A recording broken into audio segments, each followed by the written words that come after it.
A special note from Enid Blyton. My readers will want to know if Whispering Island is real, set in the great blue harbour in the story, and if the little cottage on the hills is there still, and the golf course in the story, and Lucas, who tells the children about the island.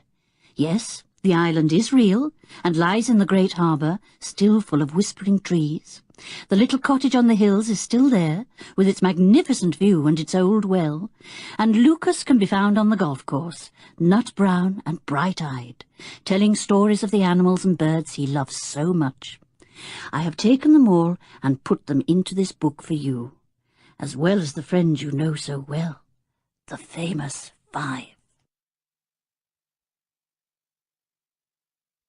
Chapter 1, Easter Holidays. The nicest word in the English language is holidays, said Dick, helping himself to a large spoonful of marmalade. Pass the toast, Anne. Mother, do you feel downhearted to have us all tearing about the place again?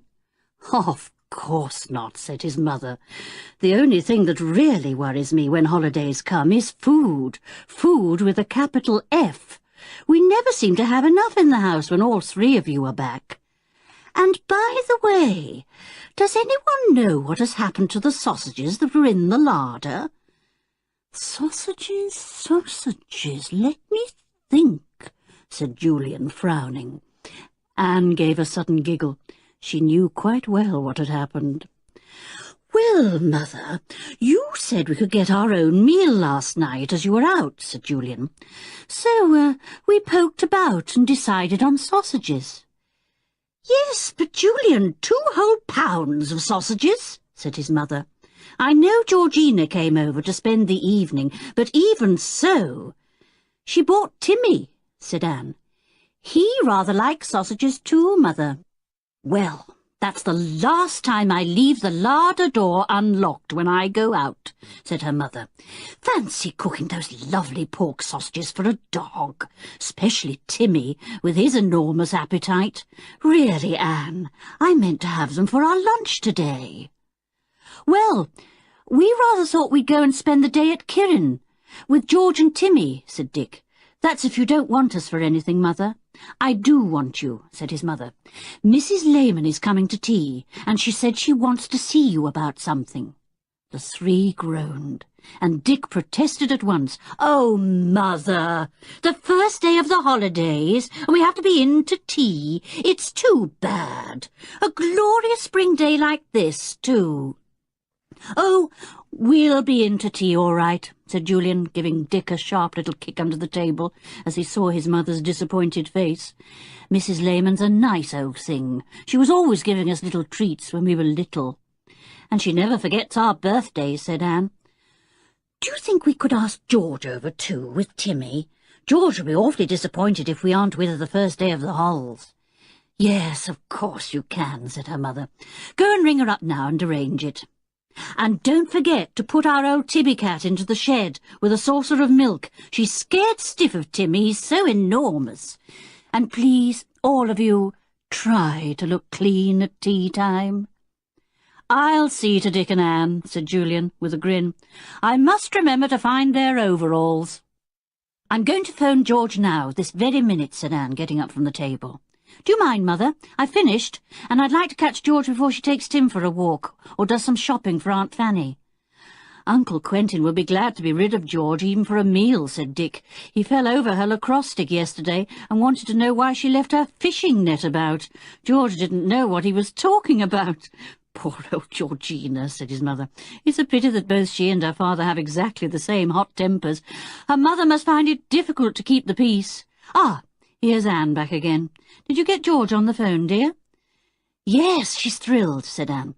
She says it's just as well we're not going to spend the day with her, because Uncle Quentin has lost some papers he was working on, and he's turning the house upside down. George said she will probably be mad as a hatter by the time she arrives this afternoon. Uncle Quentin even made Aunt Fanny turn out her knitting bag to see if the papers were there. Dear old Quentin, said her mother. Such a truly brilliant scientist. Remembers every book he's ever read, every paper he's ever written, and has the finest brain I know, and yet loses some valuable paper or other almost every week. "He loses something else every day of the week, too," said Dick with a grin. "His temper, poor old George, she's always in some sort of trouble." "Well, anyway, she's jolly glad to be coming over here," said Anne. "She's biking over with Timmy. She'll be here for lunch. Is that all right, Mother?" "Of course," said her mother. "Now, seeing that you had today's dinner for last night's supper, you'd better do a little shopping for me. What shall we have?" "Sausages!" said everyone at once. "I should have thought you were quite literally fed up with sausages after last night's feast," said their mother, laughing. "All right, sausages. But Timmy can have a bone, a nice meaty bone. I am not going to buy any more sausages for him, that's quite certain." "And shall we get some nice cakes for tea, as Mrs. Lehman is coming?" said Anne. "Or are you going to make some, Mother?" "I'll make a few buns," said her mother, "and you can choose whatever else you like, so long as you don't buy up the shop."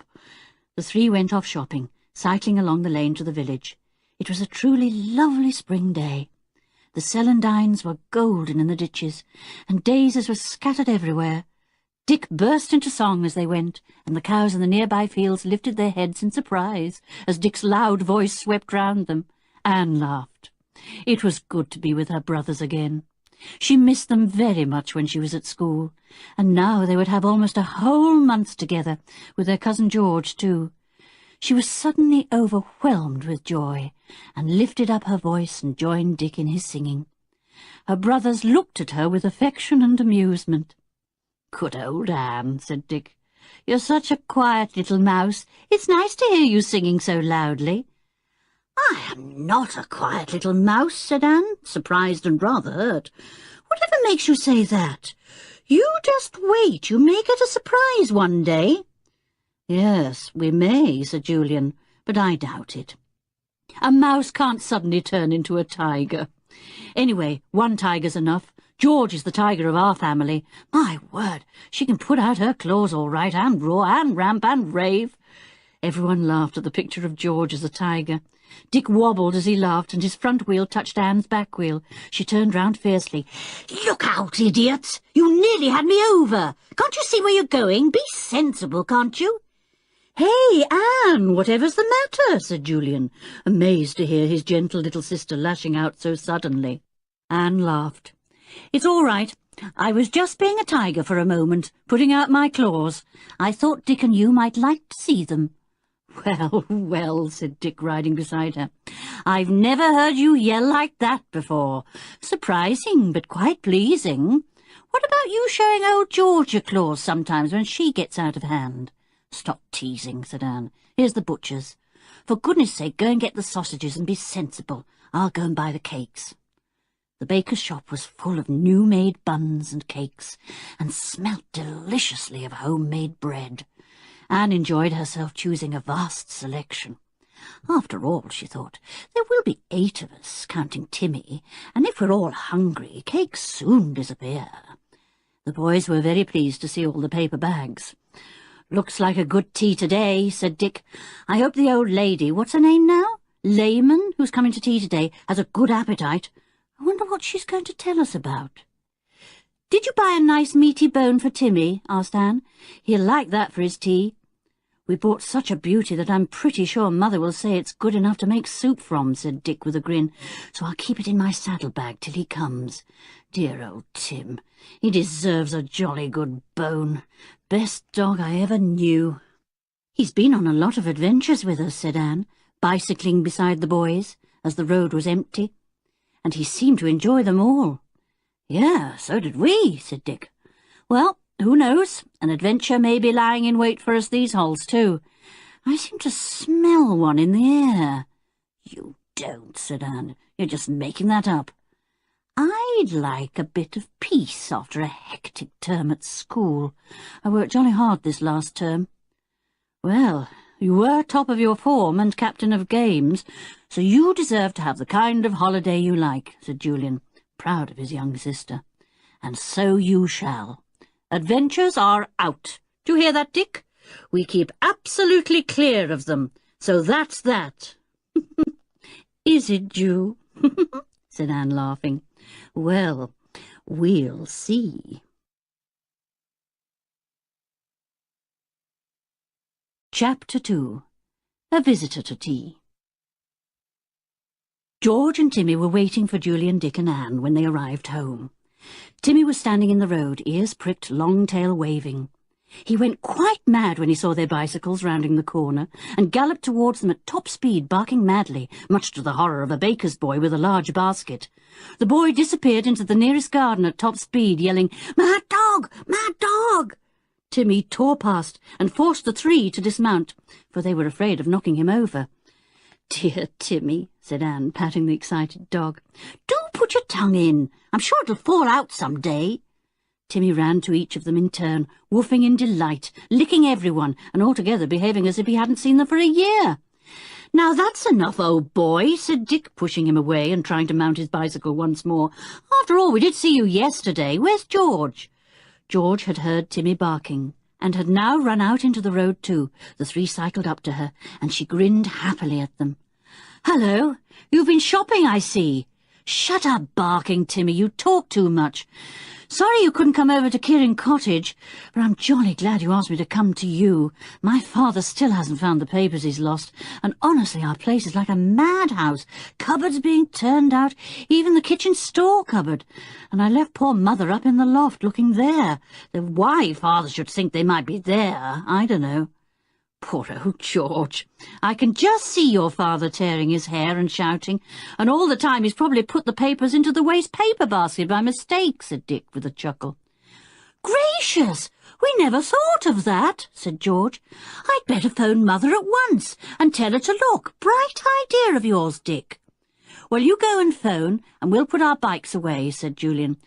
"Take your nose away from that bag of sausages, Timmy. You're in disgrace over sausages, let me tell you.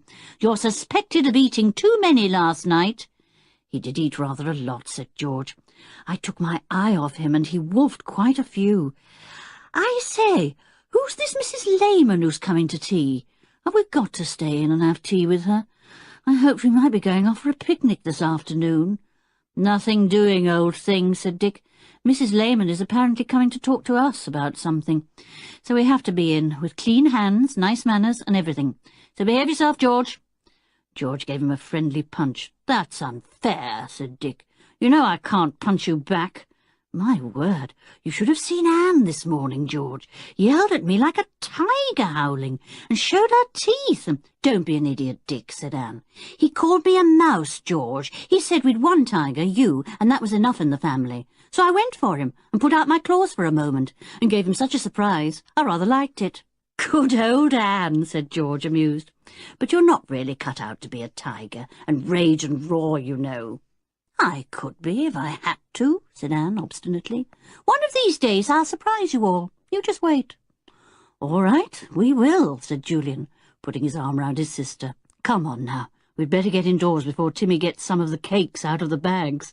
"Stop licking that bag, Tim. You'll make a hole in it." "He can smell the cherry buns inside," said Anne. "Shall I give him one?" "No," said Julian. "Cherry buns are wasted on him, you know that. Don't you remember how he chews the bun part and spits out the cherries?" "Woof," said Timmy, exactly as if he agreed. He went to sniff at the bag with his bone inside. "That's your dinner, Tim," said Anne. "Plenty of meat on it, too. Look, there's Mother at the window beckoning. I expect she wants the sausages." "No, Timmy, the sausages are not for you. Get down." "Good gracious, I never in my life knew such a hungry dog. Anybody would think you starved him, George." "Well, they'd think wrong, then," said George. "Timmy, come to heel." Timmy came, still looking round longingly at the various bags that the others were now taking from their saddlebags. They all went indoors and deposited the goods on the kitchen table. The cook opened the bags and looked inside, keeping a sharp eye on Timmy. "Better take that dog of yours out of my kitchen," she said. "Funny how sausages always disappear when he's around. Now get down now. Take your paws off my clean table." Timmy trotted out of the kitchen. He thought it was a pity that cooks didn't like him. He liked them very much indeed. They always smelt so deliciously of cooking, and there were always so many tidbits around which he longed for, but was seldom offered. Ah, well, he'd trot into the kitchen again when Cookie had gone upstairs for something. He might perhaps find a few bits and pieces on the floor then. "Hello, Georgina, dear," said her aunt, coming into the kitchen, Timmy following her in delight. Timmy, go out of the kitchen. I don't trust you within a mile of sausages. Go on, shoo! Timmy shooed. He liked Anne's mother, but knew that when she said shoo, she meant it. He lay down on a rug in the living room with a heavy sigh, wondering how long it would be before he had that lovely meaty bone. He put his head on his paws and kept his ears pricked for George. He thought it most unfair that George shouldn't be shooed out of the kitchen too. "Now, for goodness sake, keep out of my way while I cook the lunch," said Cook to the children milling round her kitchen. "And shut the door, please. I don't want that great hungry dog sniffing round me all the time, making out he's starving, when he's as fat as butter." "He's not," said George indignantly. "Timmy has never been fat in his life. He's not that kind of dog. He's never greedy." "Well, you must be the first dog ever born that wasn't greedy," said Cookie. "Can't trust any of 'em. There was that pug dog of Mrs. Lane's, crunched up lumps of sugar whenever it could reach a sugar bowl, and that fat poodle next door came and knocked over the cream that the milkman left outside the back door. Deliberately knocked it over, mark you, and then licked up every drop. Or his mistress tried to make out he didn't like cream. But you should have seen his nose covered in cream up to his eyes." Timmy looked in at the kitchen door, his nose in the air, for all the world as if he were deeply offended at Cookie's remarks. Julian laughed. "You've wounded his pride, Cookie," he said. "I'll wound him somewhere else too if he comes sniffing round me when I'm cooking," said Cookie. That made George give one of her scowls, but the others couldn't help laughing. The morning went very pleasantly. The five went down to the beach and walked around the high cliffs, enjoying the stiff breeze that blew in their faces. Timmy raced after every seagull that dared to sit on the smooth sand, annoyed that each one rose up lazily on great wings as soon as he almost reached it. They were all hungry for their dinner, and not one single morsel was left when they'd finished. Cookie had made a tremendous steam pudding with lashings of treacle, which was, as usual, a huge success. "Wish I had a tongue like Timmy's and could lick up the lovely treacle left on the bottom of the dish," said George. "Such a waste." "You certainly won't be able to eat any tea, I'm sure of that," said her aunt. But of course she was wrong. When tea-time came, they all felt quite ready for it, and were most impatient when Mrs. Lehman was late. The tea looked lovely, laid on a big table over a white lace cloth. The children sat and looked at it longingly. When would Mrs. Lehman arrive? "I begin to feel I'm not going to like Mrs. Lehman," said George at last. "I can't bear looking at those cream cakes when I'm hungry." The front doorbell rang. Hurrah! Then in came a cheerful, smiling old lady, nodding to everyone, very pleased to see such a nice little party waiting for her. "This is Mrs. Lehman, children," said Julian's mother. "Sit down, Mrs. Lehman. We're delighted to have you." "Well, I've come to ask the children something," said Mrs. Lehman. "But we'll have tea first, and then I'll say what I've come to say. My, what a wonderful tea! I'm glad I feel hungry." Everyone else was hungry too, and soon the bread and butter, the sandwiches, the buns, the cakes, and everything else disappeared. Timmy sat quietly by George, who slipped him a titbit now and again, when no one was looking. Mrs. Lehman chatted away. She was a most interesting person, and the children liked her very much. "Well, now," she said when tea was finished, "I'm sure you must be wanting to know why I asked to come to tea today. I wanted to ask your mother, Julian, if there was any chance of you three and this other boy here, what's his name? George. Would you like to help me out of a difficulty?"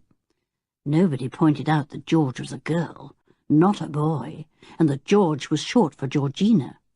George, as usual, was pleased to be taken for a boy. They all looked at Mrs. Lehman, listening to her with interest. "It's like this," she said. "I've a dear little house up on the hills overlooking the harbour, and I've a grandson staying with me there, Wilfrid. Well, I have to go and look after a cousin of mine who's ill, and Wilfrid can't bear to be left alone. I just wondered if your mother would allow you children to share the little house with Wilfrid, and, well, keep him company. He feels a bit scary being on his own. I've a good woman there who comes in to cook and clean. But poor Wilfred's really scared of being in such a lonely place high up on the hill. You mean that lovely little house with the wonderful view? Said Julian's mother. Yes, it's rather primitive in some ways. No water laid on, only just a well to use, and no electricity or gas, just candles or an oil lamp. Maybe it sounds too old-fashioned for words, but honestly, the view makes up for it. Perhaps the children would like to come over and see it before they decide. Mrs. Lehman looked earnestly round at everyone, and nobody knew quite what to say. Well, we'll certainly come and see it, said Julian's mother, and if the children feel like it, well, they can stay there. They do like being on their own, of course. Yes, said Julian, we'll come and see it, Mrs. Lehman. Mother's going to be busy with the bazaar soon. She'll be glad to get us out of the way. And, of course, we do like being on our own. Mrs. Lehman looked extremely pleased. Tomorrow, then, she said. About 10 o'clock. You'll love the view. Wonderful, wonderful. You can see right over the great harbour for miles around. Well, I must be going now. I'll tell Wilfred you children may be keeping him company. He's such a nice lad, so helpful. You'll love him. Julian had his doubts about the nice, helpful Wilfred. He even wondered if Mrs. Lehman wanted to get away from Wilfred and leave him to himself. No, that was too silly. Anyway, they'd soon see what the place was like tomorrow. It would be fun to be on our own again, said George, when Mrs. Lehman had gone. I don't expect this Wilfred would be any bother. He's probably just a silly kid, scared of being left alone, though apparently there is a woman there. Well, we'll go tomorrow. Maybe the view will make up for dear Wilfred.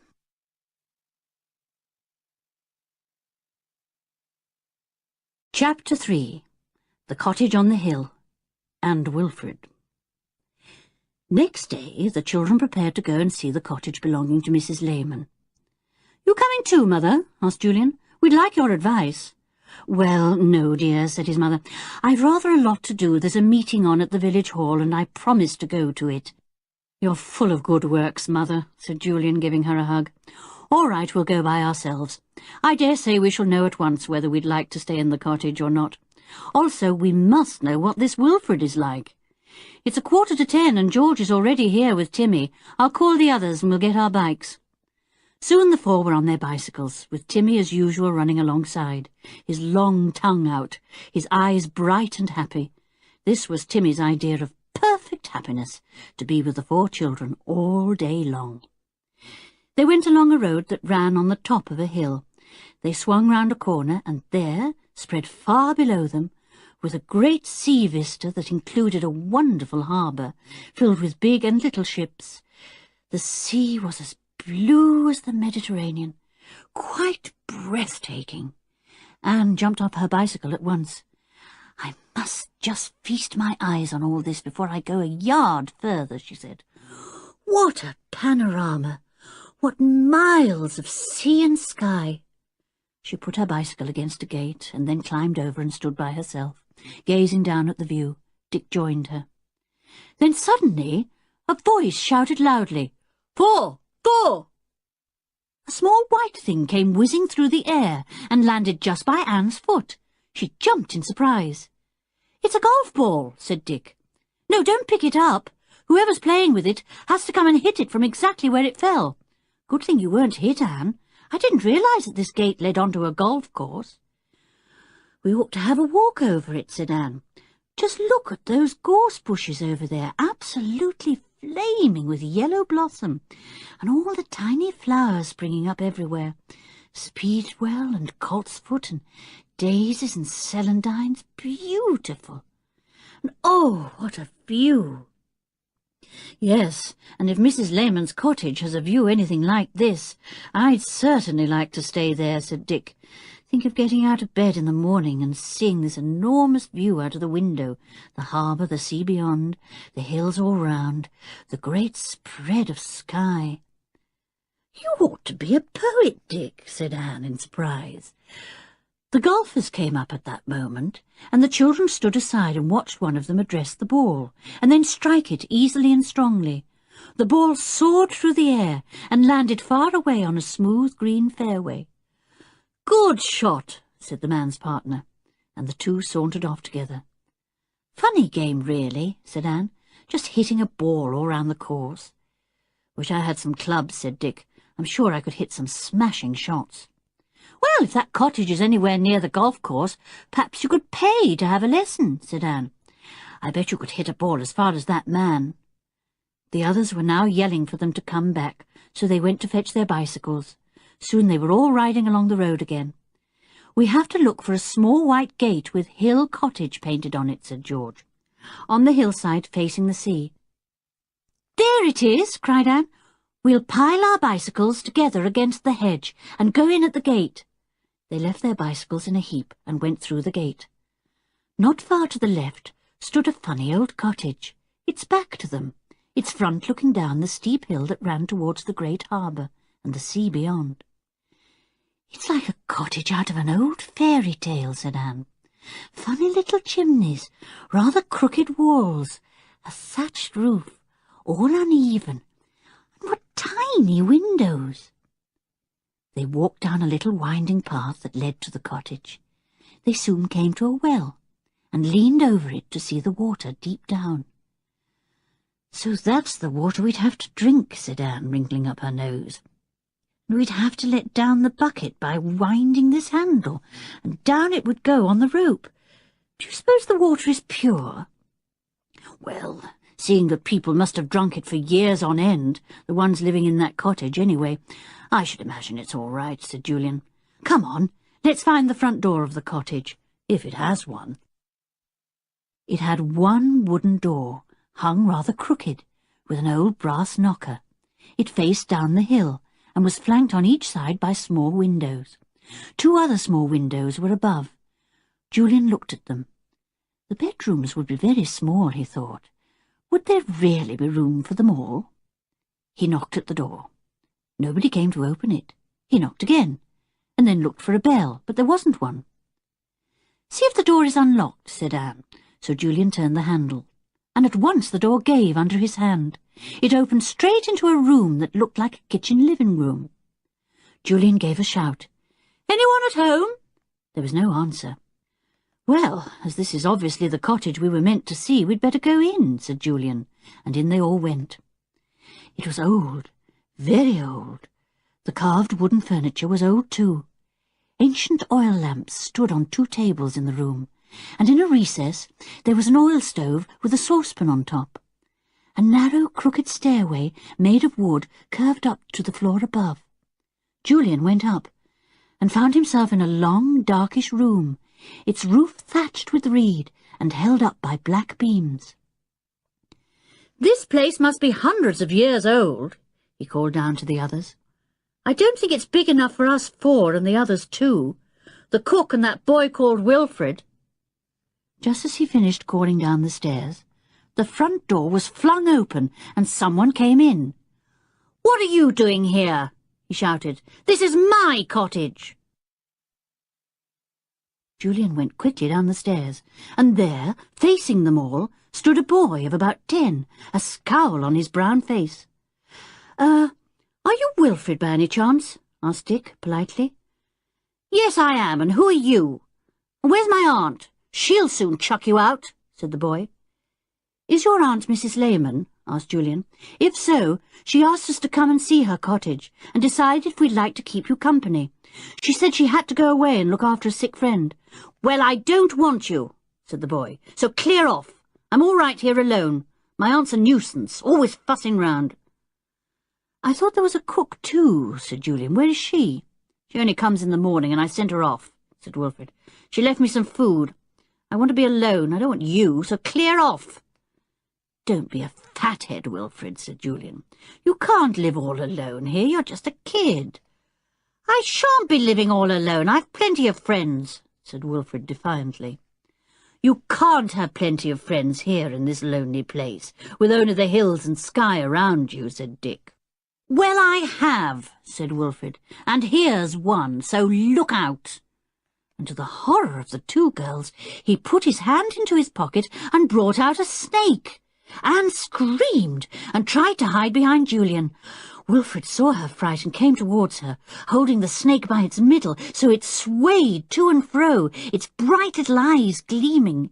"Don't be scared, Anne," said Julian. "It's only a harmless grass snake. Put the creature back into your pocket, Wilfred, and don't play the fool. If that snake is the only friend you have, you'll be pretty lonely here by yourself." "I've plenty of friends, I tell you," shouted Wilfred, stuffing the snake back into his pocket. "I'll hit you if you don't believe me." "Oh, no, you won't," said Dick. "Just show us your other friends. If they're kids like you, it's just too bad." "Kids? I don't make friends with kids," said Wilfred scornfully. "I'll show you I'm speaking the truth. Come out here on the hillside and see some of my other friends." They all trooped out of the little cottage onto the hillside, amazed at this fierce, strange boy. When they were in the open, they saw that he had eyes as bright blue as the speedwell in the grass, and hair almost as yellow as the celandines. "Sit down and keep quiet," he ordered. "Over there by that bush, and don't move a finger. I'll soon make you believe in my friends. How dare you come here doubting my word?" They all sat down obediently beside the gorse bush, puzzled and rather amused. The boy sat down too, and drew something out of his pocket. What was it? George tried to see, but it was half hidden in his right hand. He put it to his mouth and began to whistle. It was a soft, weird whistle that grew loud and then died away again. There was no tune, no melody, just a kind of beautiful dirge that pulled at the heart.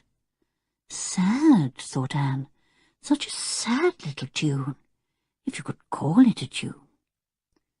Something stirred a little way down the hill, and then, to everyone's astonishment, an animal appeared, a hare. Its great ears stood upright. Its big eyes stared straight at the boy with the curious little pipe. Then the hare lolloped right up to Wilfred and began to dance. Soon another came, but this one only watched. The first one then seemed to go mad and leapt about wildly, utterly unafraid. The tune changed a little, and a rabbit appeared. Then another and another. One came to Wilfred's feet and sniffed at them, its whiskers quivering. Then it lay down against the boy's foot. A bird flew down, a beautiful magpie. It stood nearby watching the hare, fascinated. It took no notice of the children at all. They all held their breath, amazed and delighted. And then Timmy gave a little growl, deep down in his throat. He didn't really mean to, but he just couldn't help it. At once the hares, the rabbits, and the magpie fled, the magpie squawking in fright. Wilfred faced round at once, his eyes blazing. He lifted his hand to strike Timmy, but George caught his fist at once. "Let go!" yelled Wilfred. "That dog scared my friends. I'll get a stick and whip him. He's the worst dog in the world. And then something strange happened. Timmy came gently over to Wilfred, lay down, and put his head on the angry boy's knee, looking up at him lovingly. The boy, his hand still raised to strike, lowered it, and fondled Timmy's head, making a curious crooning noise.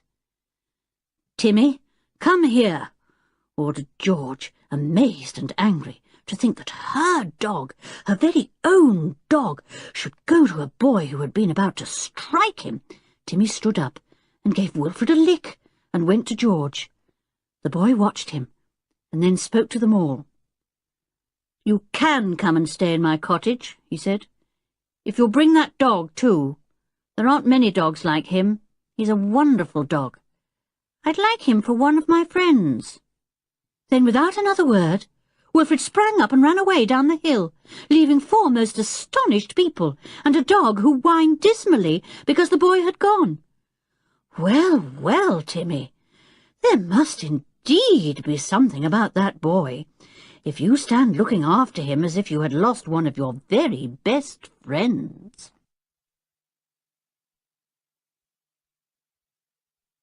Chapter 4. Settling In. The five stared after Wilfrid in silence. Timmy wagged his tail and whined. He wanted the boy to come back. "Well, thank you, Timmy, old thing," said Anne, patting the big dog on the head. "We certainly wouldn't have had this lovely little cottage with its incredible view if you hadn't made friends with Wilfrid. What a funny boy he is." "Jolly queer, I think," said George, still amazed at the way that Timmy had gone to Wilfrid when the boy had been about to strike him. "I'm not sure that I like him." "Don't be an ass, George," said Dick, who had been very much impressed by the boy's handling of the hares, the rabbits, and the magpie. "That boy must have a wonderful love of animals. They would never come to him as they did if they didn't trust him absolutely. Anyone who loves animals as he does must be pretty decent."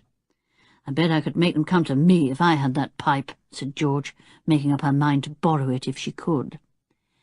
Anne went back into the cottage. She was delighted with it. It must be very, very old, she thought. It stands dreaming here all day long, full of memories of the people who have lived here and loved it. And how they must all have loved this view. Miles and miles of heather, great stretches of sea, and the biggest, highest, widest sky I've ever seen. It's a happy place. Even the clouds seem happy. They're scurrying along, so white against the blue. She explored the cottage thoroughly. She decided that the room above, under the thatch, should be for the three boys. There were 2 mattresses, one small, one larger.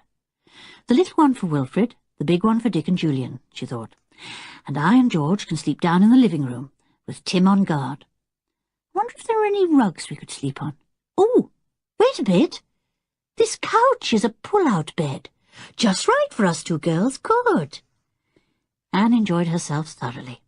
This was the kind of problem she liked, fixing up this and that for the others. She found a little larder facing north. It had a few tins in it and a jug of milk, slightly sour. It also had 2 loaves of extremely stale bread and a tin of rather hard cakes. Mrs. Lehman doesn't seem to be a very good housekeeper for herself and Wilfrid, thought Anne seriously. We'll have to go down to the village and put in a stock of decent food. I might get a small ham. The boys would like that. Goodness, this is going to be fun. Julian came to the door to see what she was doing. When he saw her happy, serious face, he chuckled. "Acting mother to us as usual," he said, "deciding who's going to sleep where and which of us is to do the shopping and which the washing up, dear old Anne. What should we do without you when we go off on our own?" "I love it," said Anne happily. "Julian, we need another rug or 2 and a pillow and some food and, well, we'll have to go back home and collect a few clothes and other things," said Julian. "We can shop on the way back and get whatever we want. I wonder if that woman Mrs. Lehman spoke about will be coming in to help." "Well, Wilfrid said he sent her off," said Anne, "and I think perhaps as the cottage is so small, it might be better if we managed it ourselves. I think I could do a bit of cooking on that oil stove in the corner, and anyway we can pretty well live on cold stuff, you know, ham and salad and potted meat and fruit. It would be easy enough for any of us to pop down to the village on our bikes to fetch anything we needed." "Listen," said Julian, cocking his head to one side. "Is that somebody calling us?" Yes, it was. When Julian went outside, he saw Mrs. Lehman at the gate that led to the hillside where the cottage stood. He went over to her. "We love the cottage," he said, "and if it's all right, we'd like to move in today. We can easily pop home and bring back anything we want. It's a glorious old place, isn't it? And the view must be the finest anywhere." "Well, that harbour is the 2nd biggest stretch of water in the whole world," said Mrs. Lehman. "The only stretch that is any bigger is Sydney Harbour. So you have something to feast your eyes on, Julian." "My word, yes," said Julian. "It's amazing and so very blue. I only wish I could paint, but I can't. At least, not very well." "What about Wilfrid?" said Mrs. Lehman anxiously. "Is he behaving himself? He's rather a difficult boy at times, and he can be very rude. He hasn't any brothers to rub off his awkward corners, you see." "Oh, don't you worry about Wilfrid," said Julian cheerfully. "He'll have to toe the line and do as he's told. We all do our bit when we're away together." "He's a wonder with animals, isn't he?" "Well, yes, I suppose he is," said Mrs. Lehman, Though I can't say I like pet snakes or pet beetles and owls that come and hoot down the chimney at night to find out if Wilfred will go out and hoot back to them." Julian laughed. "We shan't mind that," he said. "And he's managed to get over what might have been our biggest difficulty. He's made friends with our dog, Timmy. In fact, he informed us that if Timmy stayed, we could all stay, but only if Timmy stayed." Mrs. Lehman laughed. "That's so like Wilfred," she said. "He's an odd boy. Don't stand any nonsense from him." "We shan't," said Julian cheerfully. "I'm surprised he wants to stay on with us, actually. I should have thought he would rather go home than be with a lot of strangers." "He can't go home," said Mrs. Lehman. "His sister has measles, and his mother doesn't want Wilfred to catch it. So you'll have to put up with him, I fear." "And he'll have to put up with us," said Julian. "Thanks very much for letting us have the cottage, Mrs. Lehman. We'll take great care of everything." "I know you will," said the old lady. "Well, goodbye, Julian. Have a good time. I'll get back to my car now. Give Wilfred my love. I hope he doesn't fill the cottage with animals of all kinds." "We shan't mind if he does," said Julian, and waited politely until Mrs. Lehman had disappeared, and he could hear the noise of a car starting up. He went back to the cottage and stood outside, looking down at the amazing view. The harbour was full of boats, big and little. A steamer went busily along, making for a great seaside town far away on the other side. Anne came to join Julian. "Glorious, isn't it?" she said. "We're so very high up here that it seems as if we can see half the world at our feet. Is that an island in the middle of the harbour, Ju?" "Yes, and a well-wooded one too," said Julian. "I wonder what it's called and who lives there. I can't see a single house there, can you?" Dick called to Anne. "Anne, George and I are going to fetch our bikes and ride down to the village. Give us your shopping list, will you? Julian, is there anything special you want us to pack for you at home and bring back besides your night things and a change of clothes?" "Yes, don't go off yet," called Julian, hurrying into the cottage. "I've made a list somewhere. I think I'd better go with you. There'll be food and other things to bring back, unless Mother would bring everything up by car this afternoon." "Yes, that's a good idea," said Dick. "We'll go to Kieran Cottage first and get George's things, and then home to get ours. I'll leave all the shopping with Mother, and all our luggage, so that she can pop up here in the car with it. She'll love the view." "I'll stay behind and tidy up the cottage, and find out how the stove works," said Anne happily. "I'll have everything neat and tidy by the time Mother comes this afternoon, Dick. Oh, here's Julian with the list. Why don't you go off on your bike with George and Dick, Julian? I'll be quite happy here, messing about." "Yes, I'm going to," said Julian, putting his list into his pocket. "Look after yourself, Anne. We'll take Timmy with us to give him a run." Off went the three, Timmy loping behind, very glad of the run. Anne waited till they were out of sight, then went happily back to the cottage. She was almost there when she heard someone calling her. She turned and saw a fresh-faced woman waving. "I'm Sally," she called. "Do you want any help with the cooking and cleaning? Wilfred told me not to come any more, but if you want me, I will." "Oh, I think we can manage, Sally," said Anne. "There's so many of us now, we can do all the jobs. Did you sleep here?" "Oh, no, miss," said Sally, coming up. "I just came in to help, and then went back home. You tell me if you want me any time, and I'll gladly come. Where's that monkey of a Wilfred? He spoke to me very rudely this morning, the young varmint. I'll tell his grandmother of him. Not that that's much good. He just laughs at her. Don't you stand any nonsense from him." "I won't," said Anne, smiling. "Where do you live, in case we do want you?" "Just the other side of the road, in the small wood there," said Sally. "You'll see my tiny cottage when you go by the wood on your bikes." She disappeared up the hill and across the road there. Anne went back happily to her household tasks. She cleaned out the little larder, and then found a pail and went to the well. She hung the pail on the hook at the end of the rope, and then worked the old handle that let the pail down to the water, swinging on the rope. Splash! It was soon full, and Anne wound it up again. The water looked crystal clear and was as cold as ice. but all the same, Anne wondered if she ought to boil it. Someone came quietly behind her and jumped at her with a loud howl. Anne dropped the pail of water and gave a scream. Then she saw it was Wilfrid, dancing round her, grinning. "Idiot," she said. "Now you just go and get some more water." "Where's that big dog?" demanded Wilfrid, looking all round. "I can't see him. You can't any of you stay here unless you have that dog. I like him. He's a wonderful dog." "He's gone down to the village with the others," said Anne. "Now will you please pick up that pail and get more water?" "No, I won't," said Wilfrid. "I'm not your servant. Get it yourself." "Very well, I will. But I'll tell George, who owns Timmy, how rude you are. And you may be quite sure that Timmy won't be friends with you," said Anne, picking up the pail. "I'll get the water, I'll get the water," shouted Wilfrid, and snatched the pail.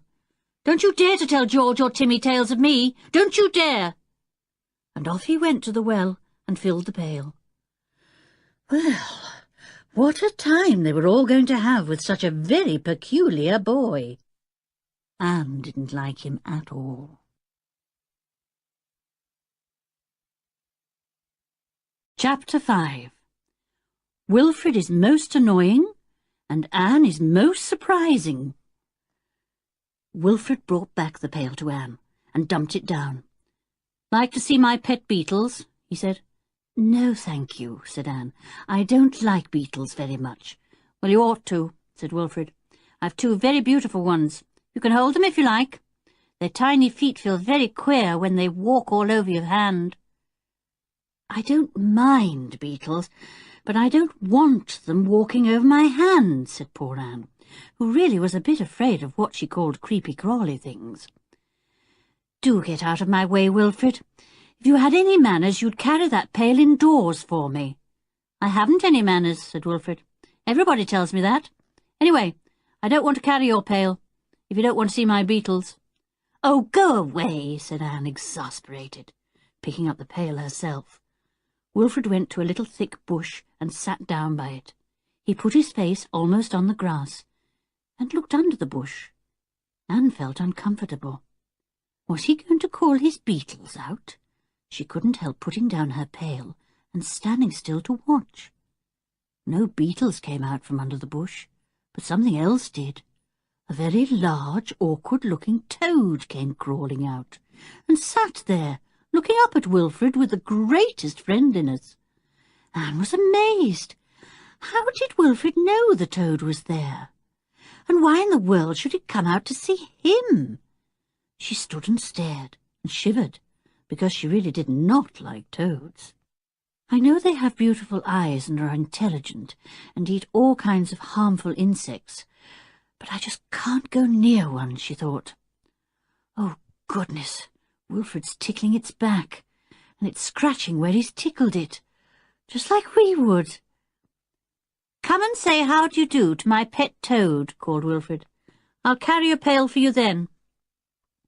Anne picked up her pail in a hurry, afraid that Wilfrid might whistle up a few snakes next. What a boy! How she wished the others would come back. Why, Wilfrid might own a boa constrictor, or have a small crocodile somewhere, or... Oh, but no, she was being silly. If only the others would come back. To her horror, the toad crawled right onto Wilfrid's hand and looked up at him out of its really beautiful eyes. This was too much for Anne. She fled into the cottage, spilling half the water as she went. "I wish I was like George," she thought. "She wouldn't really mind that toad. I'm silly. I ought to try and like all creatures. Oh, my goodness! Look at that enormous spider in the corner of the sink. It's sitting there, looking at me out of its 8 eyes. Wilfrid, Wilfrid, please come and get this spider out of the sink for me." Wilfrid sauntered in, fortunately without the toad. He held his hand out to the spider and made a curious clicking, ticking noise. The spider perked up at once, waved 2 curious little antennae about, and crawled across the sink to Wilfrid's hand. Anne shuddered. She simply couldn't help it. She shut her eyes, and when she opened them, the spider had gone, and so had Wilfrid. "I suppose he's now teaching it to dance or something," she thought, trying to make herself smile. I can't think how insects and animals and birds like him. I simply can't bear him. If I were a rabbit or bird or beetle, I'd run miles away from him. What's this curious attraction he has for creatures of all kinds? Wilfrid had completely disappeared, and Anne thankfully went on with her little jobs. I'll tidy up the loft where the boys will sleep, she thought. I'll wash this living-room floor. I'll make a list of the things in the larder.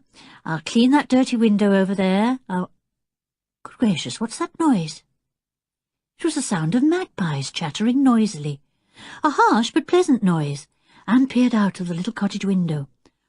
Well, what a sight!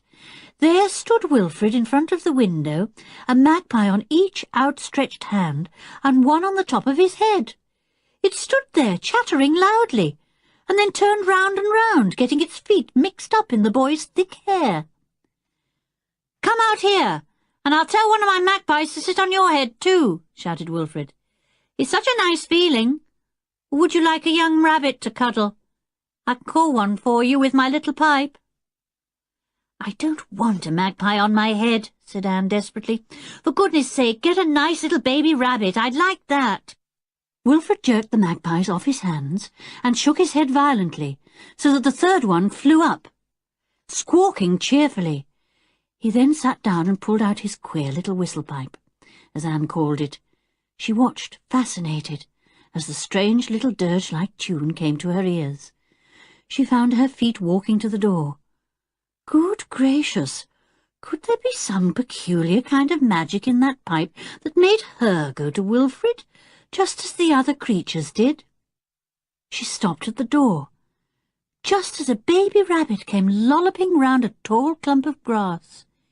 It was the funniest, roundest, dearest little thing, with a tiny bobtail and big ears.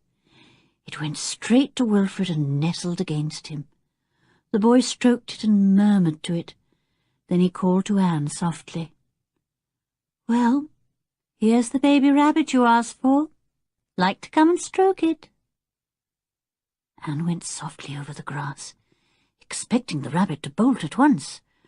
Wilfrid continued to fondle it, and the little thing looked at him with big, unwinking eyes. Anne bent down to stroke it, but immediately it leapt in fright and fled into the grass. "Oh dear, why did it do that?" said Anne, disappointed. "It was quite all right with you. Wilfrid, how do you get all these creatures to come to you?" "Shan't tell you," said Wilfrid, getting up. "Is there anything to eat in the cottage? I'm hungry." He pushed Anne aside and went into the cottage. He opened the larder door and took down a tin. There was a cake inside, and he cut off a huge piece. He didn't offer Anne any. "Couldn't you have cut me a piece too?" said Anne. "You really are a rude boy." "I like being rude," said Wilfrid, munching his cake, "especially to people who come to my cottage when I don't want them." "Oh, don't be so silly," said Anne, exasperated. "It isn't your cottage. It belongs to your grandmother. She told us so. Anyway, you said we could stay if Timmy stayed too." "I'll soon make Timmy my dog," said Wilfrid, taking another bite. "You'll see. Sonny won't want that girl George any more, and he'll follow at my heels all day and night. You'll see." Anne laughed scornfully. Timmy following at this boy's heels? That could never happen. Timmy loved George with all his doggy heart.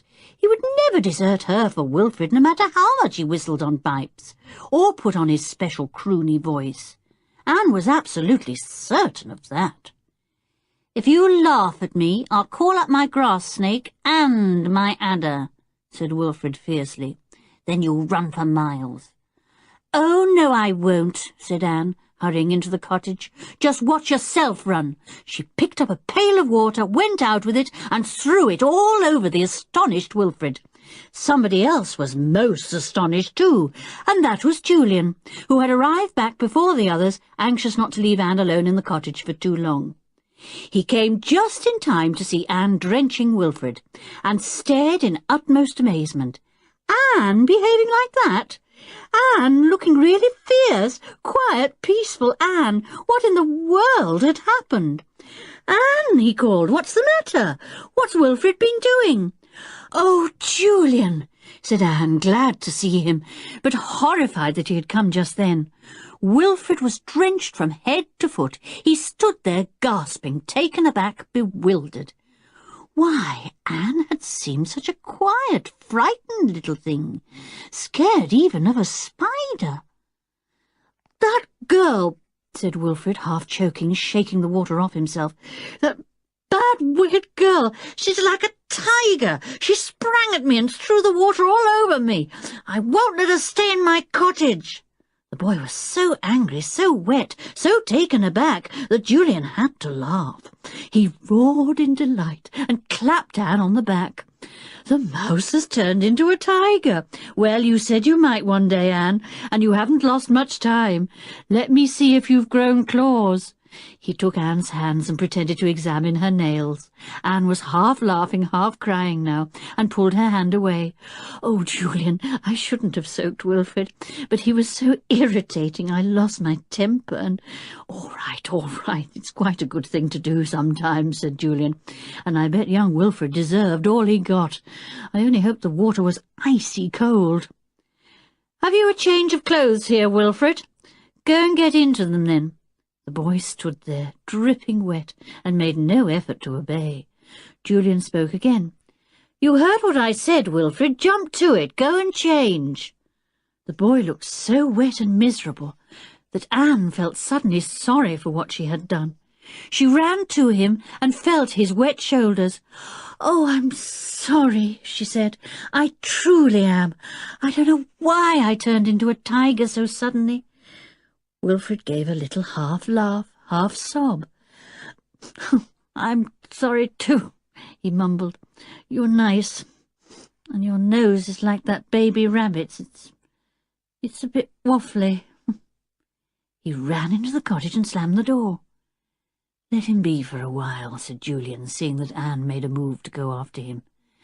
"This will do him good. Nothing like having a pail of cold water flung over you to make you see things as they really are. He was really touched when you said you were sorry. He's probably never apologized to anyone in his life." "Is my nose like a rabbit's?" said Anne, worried. "Well, yes, just a bit," said Julian, giving his sister an affectionate pat. "But a rabbit's nose is very nice, you know. Very nice indeed. I don't think you'll have much trouble with Wilfrid after this little episode. He didn't know that you had the heart of a tiger as well as a nose like a rabbit's." Wilfrid came out of the cottage in about 10 minutes, dressed in dry clothes, carrying his wet ones in a bundle. "I'll hang those out on the bushes for you to dry in the sun," said Anne, and took them from him, smiling. He suddenly smiled back. "Thanks," he said.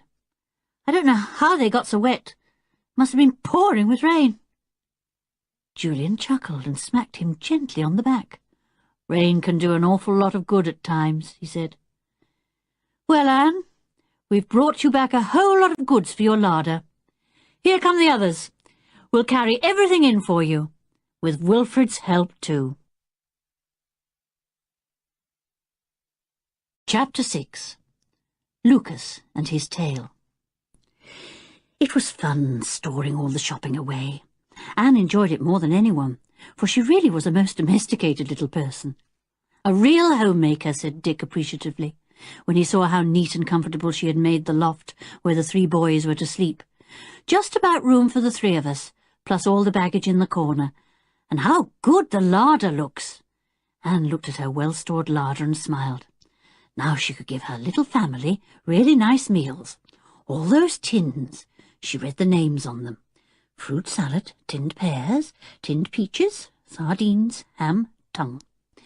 A new cake in that round tin, big enough to last for at least 3 days. Biscuits, chocolate wafers, good old Julian. He knew how much she loved those, and George did too. Anne felt very happy as she arranged all her goods. She no longer felt guilty at drenching poor Wilfrid. Indeed, she couldn't help feeling a little thrill when she remembered how she had suddenly turned into a tiger for a minute or two. It was fun to be a tiger for once. I might even be one again, if the chance arose, thought Anne. How surprised Wilfrid was, and Julian too. Dear poor Wilfrid. Still, he's much nicer now. And indeed he was. He was most polite to both the girls, and as Dick said, he didn't throw his weight about nearly so much. They all settled down very well together in the little cottage. They had most of their meals out of doors, sitting on the warm grass. It was rather a squeeze indoors, for the cottage really was very small. Anne enjoyed herself preparing the meals, with sometimes a little help from George, and the boys carried everything out. Wilfrid did his share, and was pleased when he had a clap on the back from Julian. It was glorious sitting out in the sun high up on their hill. They could look down on the harbour, watch the yachts and the busy little boats, and enjoy the wonderful views all round. George was very curious about the island that lay in the middle of the harbour. "What's it called?" she asked Wilfrid, but he didn't know. He did know, however, that there was a queer story about it. It belonged to a lonely old man, he said. He lived in a big house in the very middle of the wood. The island was given to his family by a king, James II, I think. This old man was the very, very last one of his family. People kept wanting to buy his island, and he had some kind of watchman to keep people from landing on it. These watchmen were pretty fierce. They had guns. "Gosh, did they shoot people who tried to land, then?" asked Dick. "Well, they shot just to frighten them off. Not to hurt them, I suppose," said Wilfrid. "Anyway, a lot of sightseers had an awful fright when they tried to land. Bang, bang, shooting all round them. My granny told me that someone she knew, who had a lot of money, wanted to buy part of the island, and he had his hat shot right off when his boat tried to land." "Is there anyone there now?" asked Julian. "I suppose the old fellow is dead. Has he a son or anyone to follow him?" "I don't think so," said Wilfrid, "but I don't know an awful lot about it. I tell you who does, though, one of the groundsmen on the golf course, called Lucas. He was once one of the watchmen who kept visitors away from the island." "It might be rather interesting to talk to him," said Dick. "I'd rather like to walk over the golf course, too. My father plays a good game of golf, and I know something about it." "Well, let's go now," said George. "Timmy's longing for a good long walk, even though he ran all the way down to the village and back today. Walk, Timmy, walk." "Walk, walk," said Timmy, and leapt up at once. Walk? Of course he was ready for a walk. He leapt all round George, pretending to bounce at her feet. Wilfrid tried to catch hold of him, but couldn't. "I wish you were my dog," he told Timmy. "I'd never let you out of my sight." Timmy ran up to him then, and gave him a loving lick. It was astonishing how he seemed to like Wilfrid. Nobody could understand it.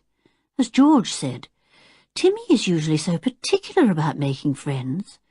Still, Wilfrid is nicer than he was. The five, with Wilfrid too, went up the hill, crossed over the road, and ran along the top and climbed over a stile. They found themselves on one of the fairways of the golf course, not far from a green, in which stood a pole with a bright red flag waving at the top. Wilfrid knew very little about the game of golf, but the others had watched their parents play many a time. "Look out! Someone's going to pitch his ball on this green," said Julian, and they stood by the hedge to watch the man play his ball. He struck it beautifully with his club, and the ball rose and fell right onto the green. It rolled to within about a foot of the hole in which the flagpole stood. Timmy ran forward a few steps, as he always did when a ball rolled near him. Then he remembered that this was golf, and he must never, never touch a ball on the fairway or on the green. The players passed by and went on with their game. Then they disappeared to play off another tee. "Well, let's see if we can find Lucas now," said Wilfrid, crossing the fairway to where he could get a good look over the course. "You'll like him. There's not much he doesn't know about the animals and birds here. I think he's a wonderful man." Wilfrid stood on the slope of a hill and looked all round. "There he is," he said, pointing to where a man was trimming up a ditch. "See? Down there. He's using his billhook to make things tidy." They went down the hill towards the ditch at the bottom. "I bet there's an awful lot of balls in that ditch," said Wilfrid. "Hey, Lucas, how are you?" "Afternoon, young sir," said the groundsman, turning towards them. His face was as brown as a well-ripened nut, and his arms and shoulders were even browner. He wore no shirt or vest, and his dark, deep-set eyes twinkled as they took in the five children and the dog. He held out a brown hand to Timmy, who licked it gravely, wagging his tail. Then Timmy smelt Lucas all over, and finally lay down with his head on the man's feet. "Ha!" said Lucas to Timmy, and gave a loud, hearty laugh. "Think I'm a-going to stand here all afternoon, do you? Well, I ain't. I got work to do, old dog, so get up. You're a right good 'un, you are, laying on my foot so's I can't move a step. Want me to stop and have a rest, don't you?" "Lucas, we came to ask you something," said Wilfred. "About the island in the harbour. What's its name? And does anyone live there now?" "We can see it from that little cottage almost at the top of the hill on the other side of the road," said Dick. "It looks awfully quiet and lonely." "And so it is," said Lucas, sitting down on the bank of the ditch. Timmy at once sat up beside him, sniffing him with pleasure. He put his arm round the dog and began to talk, his bright eyes going from one to the other of the children. He was so friendly, so completely natural, that the children felt he was an old, old friend. They sat down too, sniffing the smell of the gorse bushes nearby. "They smell like coconut," thought Anne. "Yes, just like coconut." "Well, now," said Lucas, "that island's always been a mystery place. It's called Whaling Island by some folks, because the wind makes a right queer wailing noise round some of its high cliffs, and others call it Whispering Island, because it's full of trees that whisper in the strong winds that always blow across it. But most of us call it Keep Away Island, and that's the best name of all, for there's never been any welcome there, what with the dark cliffs, the cruel rocks, and the dense woods." Lucas paused and looked at the listening faces round him. He was a born storyteller and knew it. How often Wilfred had listened to his tales of the birds and animals he met during his work on the course. Lucas was one of the few people that the boy admired and loved. "Do go on, Lucas," said Wilfred, touching the man's bare, warm arm. "Tell us about the rich old man who hated everyone and bought the island years ago." "I'm telling the story my own way," said Lucas, with great dignity. "You sit patient now, or I'll start my ditching again. Sit like this dog, see? He don't even twitch a muscle, good dog that he is. Well, now, about this rich old man. He was so afraid of being robbed that he bought that lonely island. He built himself a great castle right in the middle of the thick woods, cut down about 100 trees to make room for it, so the story goes, and brought every single stick and stone from the mainland. Did you see the old quarry on this here golf course as you came along to me?" "Yes, we did," said Julian, remembering. "I felt sorry for anyone who sent a golf ball there." "Well, young sir, out of that quarry came the great stones that the old man used for his castle," said Lucas. "'Tis said that big, flat-bottomed boats had to be made to ferry the stones across to the island, and to this day the road through this golf course is the one made by horses dragging the great stones down to the water's edge." "Were you alive then?" said Wilfred.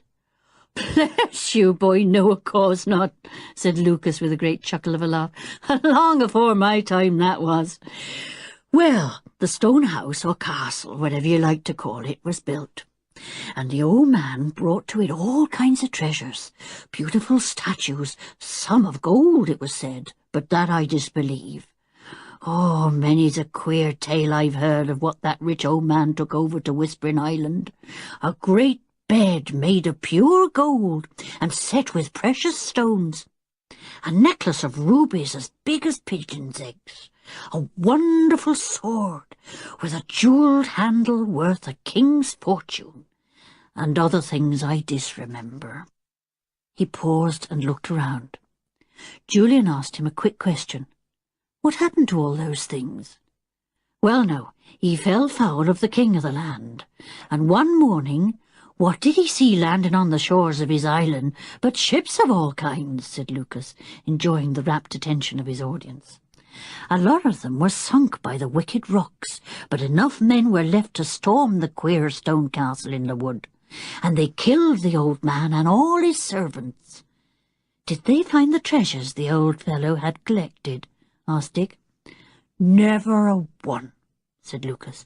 "Never a one. Some say it was all a tale.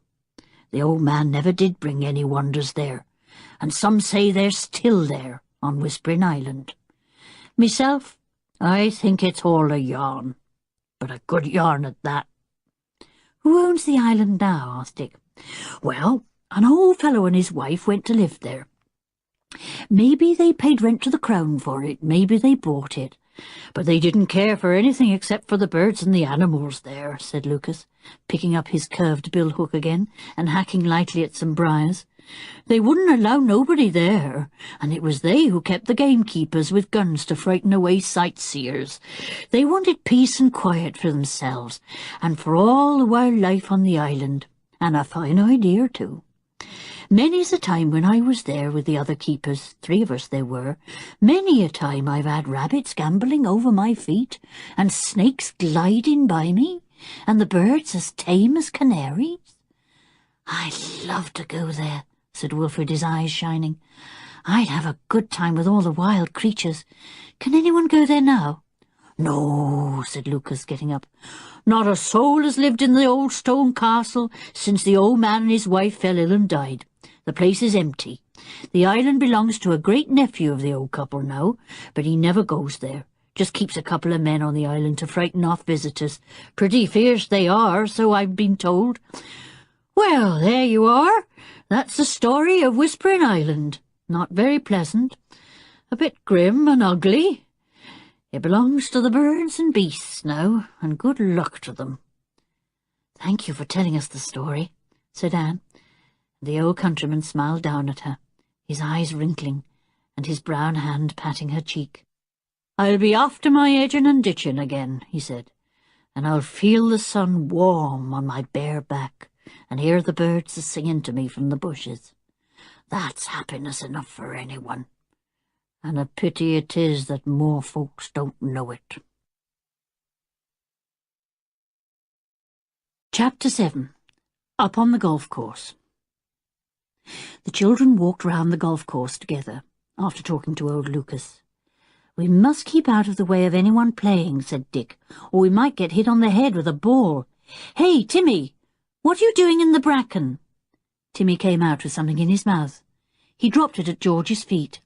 It was a golf ball, fairly new. George picked it up. "What do we do with this?" she said. "There's no golfer near us. It must be a lost ball." "Well, all balls lost on golf courses should be taken into the pro," said Julian. "By right they belong to him if found on the course."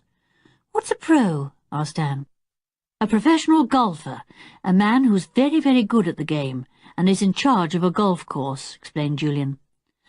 "Well, I'm blessed. Here comes old Tim again with another ball. Timmy, we ought to hire you out to golfers who keep losing their balls.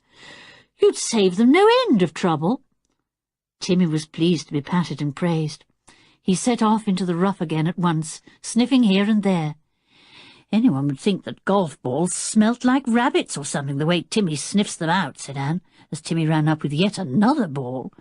"My word, golfers must be jolly careless, losing so many balls." They went on round the course, which was set with great stretches of gorse, full of brilliant blossom. A baby rabbit fled from the bracken as Timmy nosed there for balls. Timmy chased it, and the frightened little creature dodged this way and that, trying to escape. "Let it go, Tim, let it go!" yelled George, but Timmy was much too excited to pay any attention. Wilfred suddenly bent down as the rabbit raced near him, and gave a curious low whistle.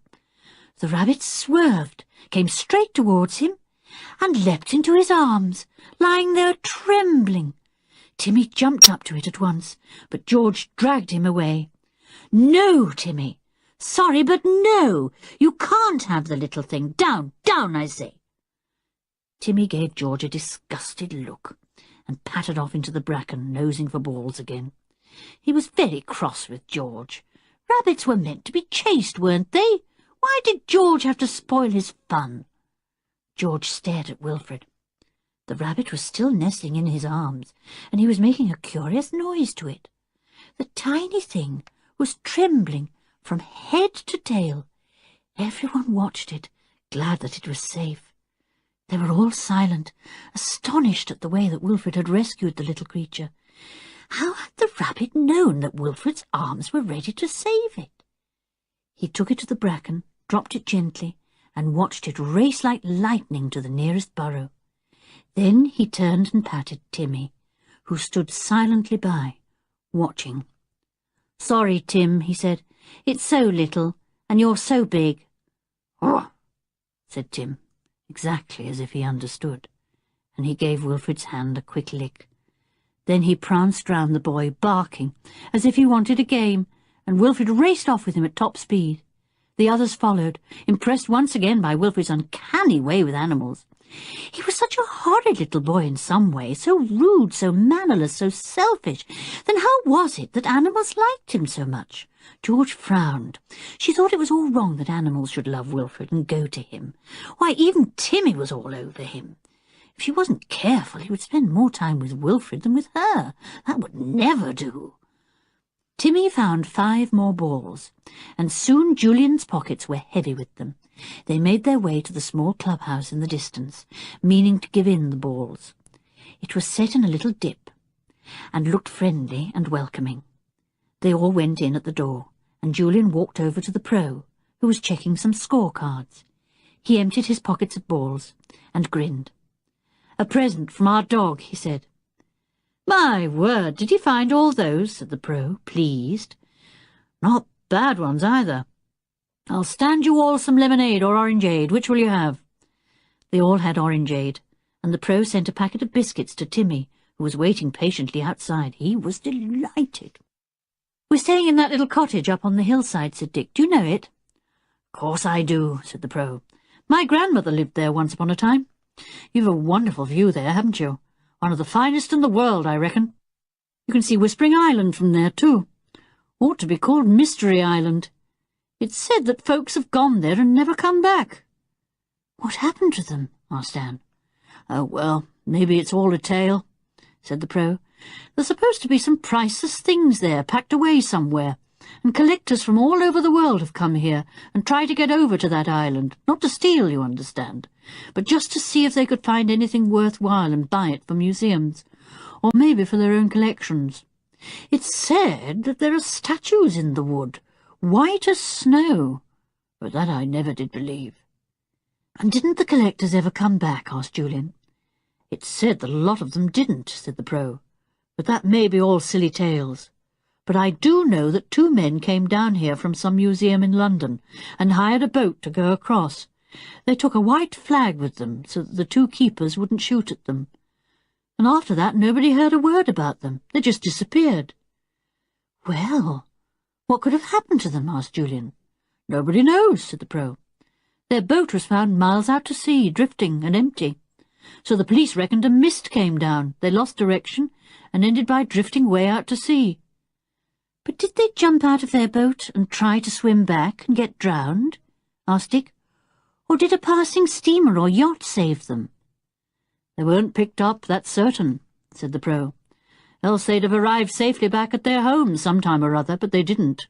No, I reckon the poor fellows were drowned.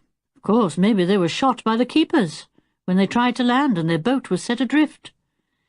"Didn't the police do anything?" asked Julian, puzzled. "Oh, yes, they went across to the island in the Coast Guard patrol boat," said the pro. "But the keepers swore they'd seen nobody arriving, and that they were the only people on the place.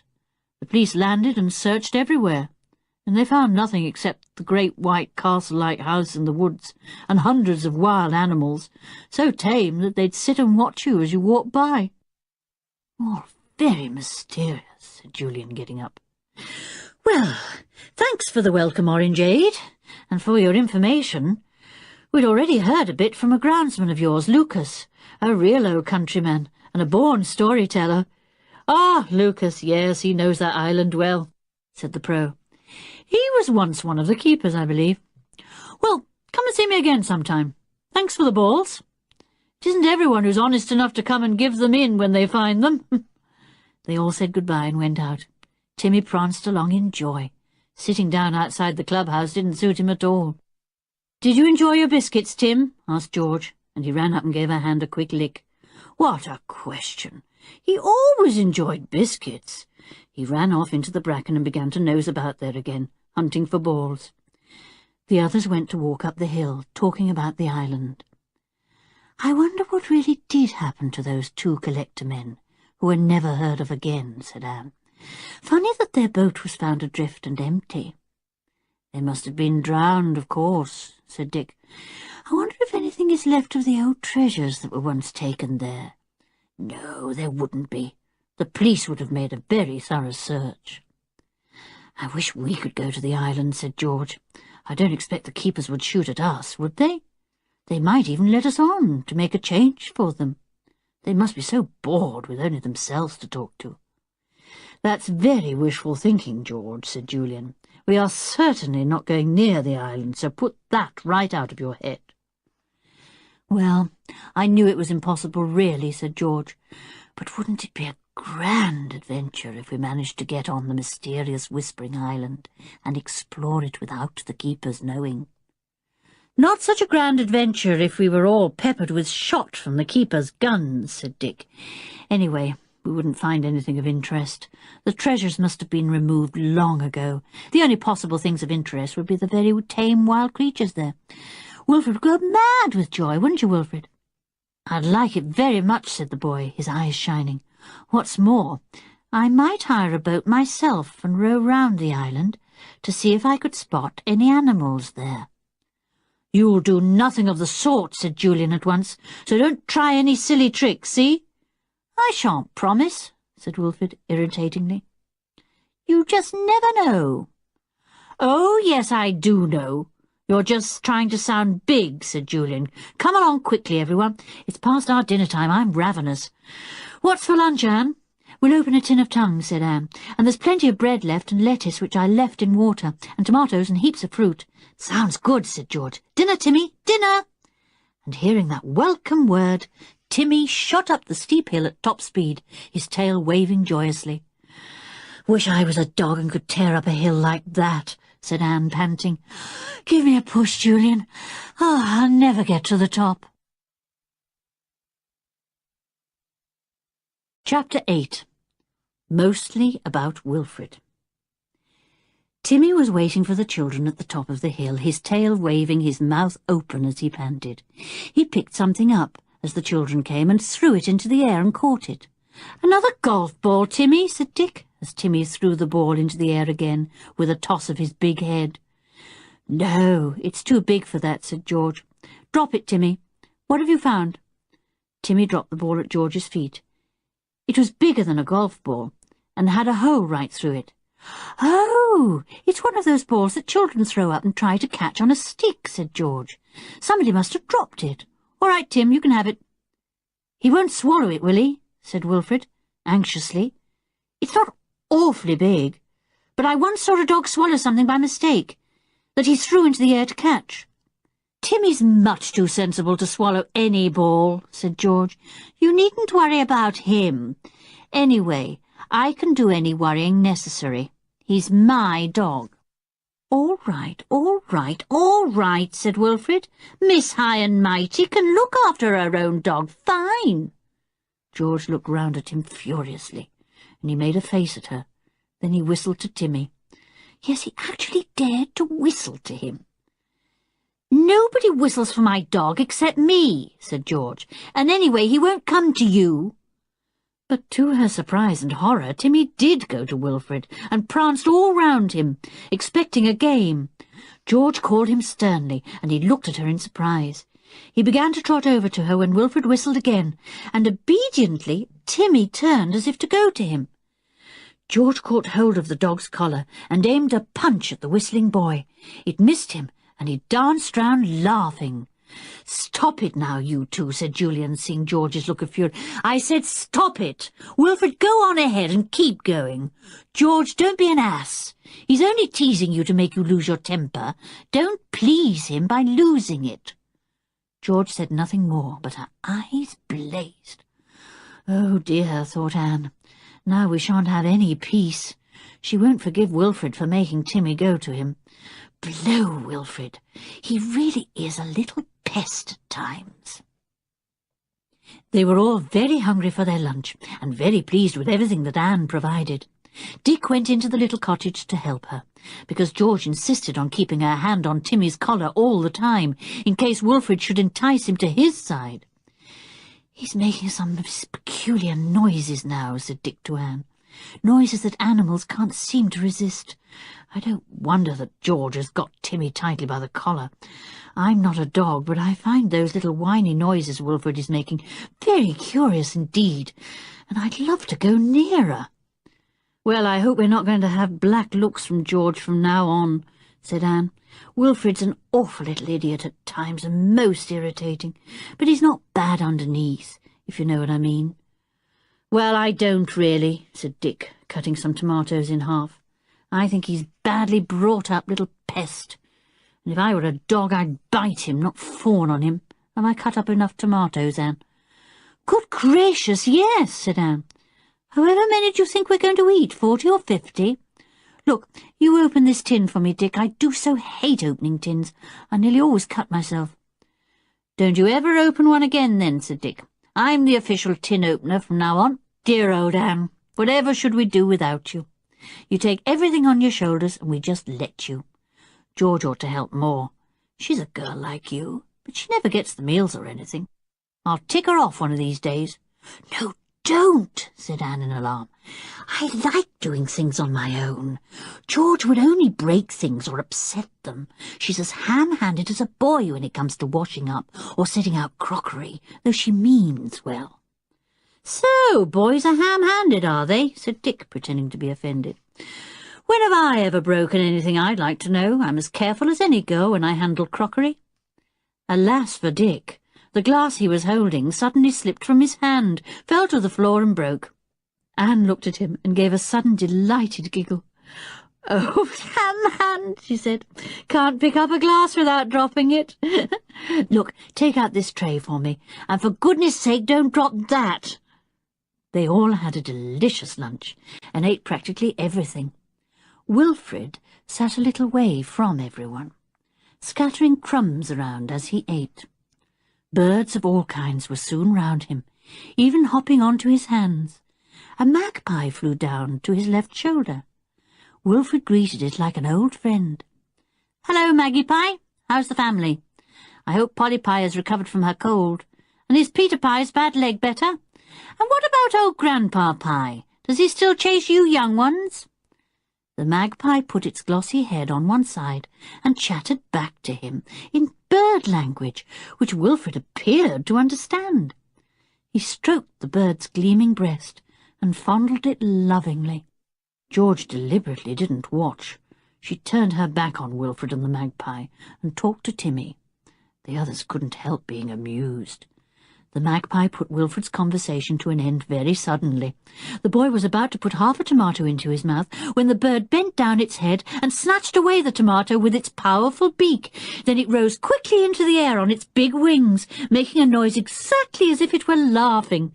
Everyone roared with laughter, except the surprised Wilfred. "He's gone to take your tomato to Polly Pie, I should think," said Anne, and that made everyone laugh again. "I'll have another tomato now, please," said Wilfred. "Sorry, you're unlucky. They're all gone," said Dick. It was lovely sitting up on the hillside, watching the boats in the harbour, and seeing the beautiful white-sailed yachts bending to and fro in the strong wind that blew there. They could all see Whispering Island quite clearly, and noticed that no boats went anywhere near it. Clearly everyone knew that men might be there watching for intruders. "There might be badgers there," said Wilfred suddenly. "I've never been really close to a badger." "I shouldn't think anyone but you would want to be," said George. "Smelly things. There's one thing, you can't call one with your whistle pipe. There aren't any here." "Wilfrid, get out your pipe and make the little rabbits come again," said Anne suddenly. "While we're all sitting here quietly, would they come?" "Yes, I think so," said Wilfrid, and felt in his pocket. He felt in another pocket, and looked worried.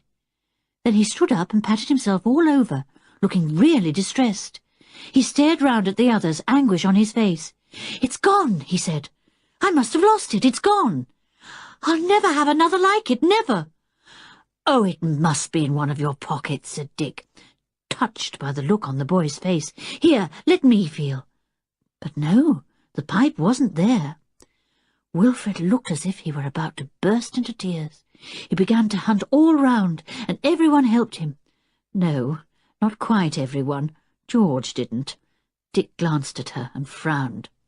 George was pleased that the precious pipe was lost. How she must dislike poor Wilfrid. Well, he was dislikable at times, no doubt about it, but he was so distressed now that surely nobody could help feeling sorry for him. George got up and began to clear away the remains of the meal. She carried plates and glasses to the hut, and after a while Anne followed her. "I'm sorry for poor old Wilfrid, aren't you?" she said.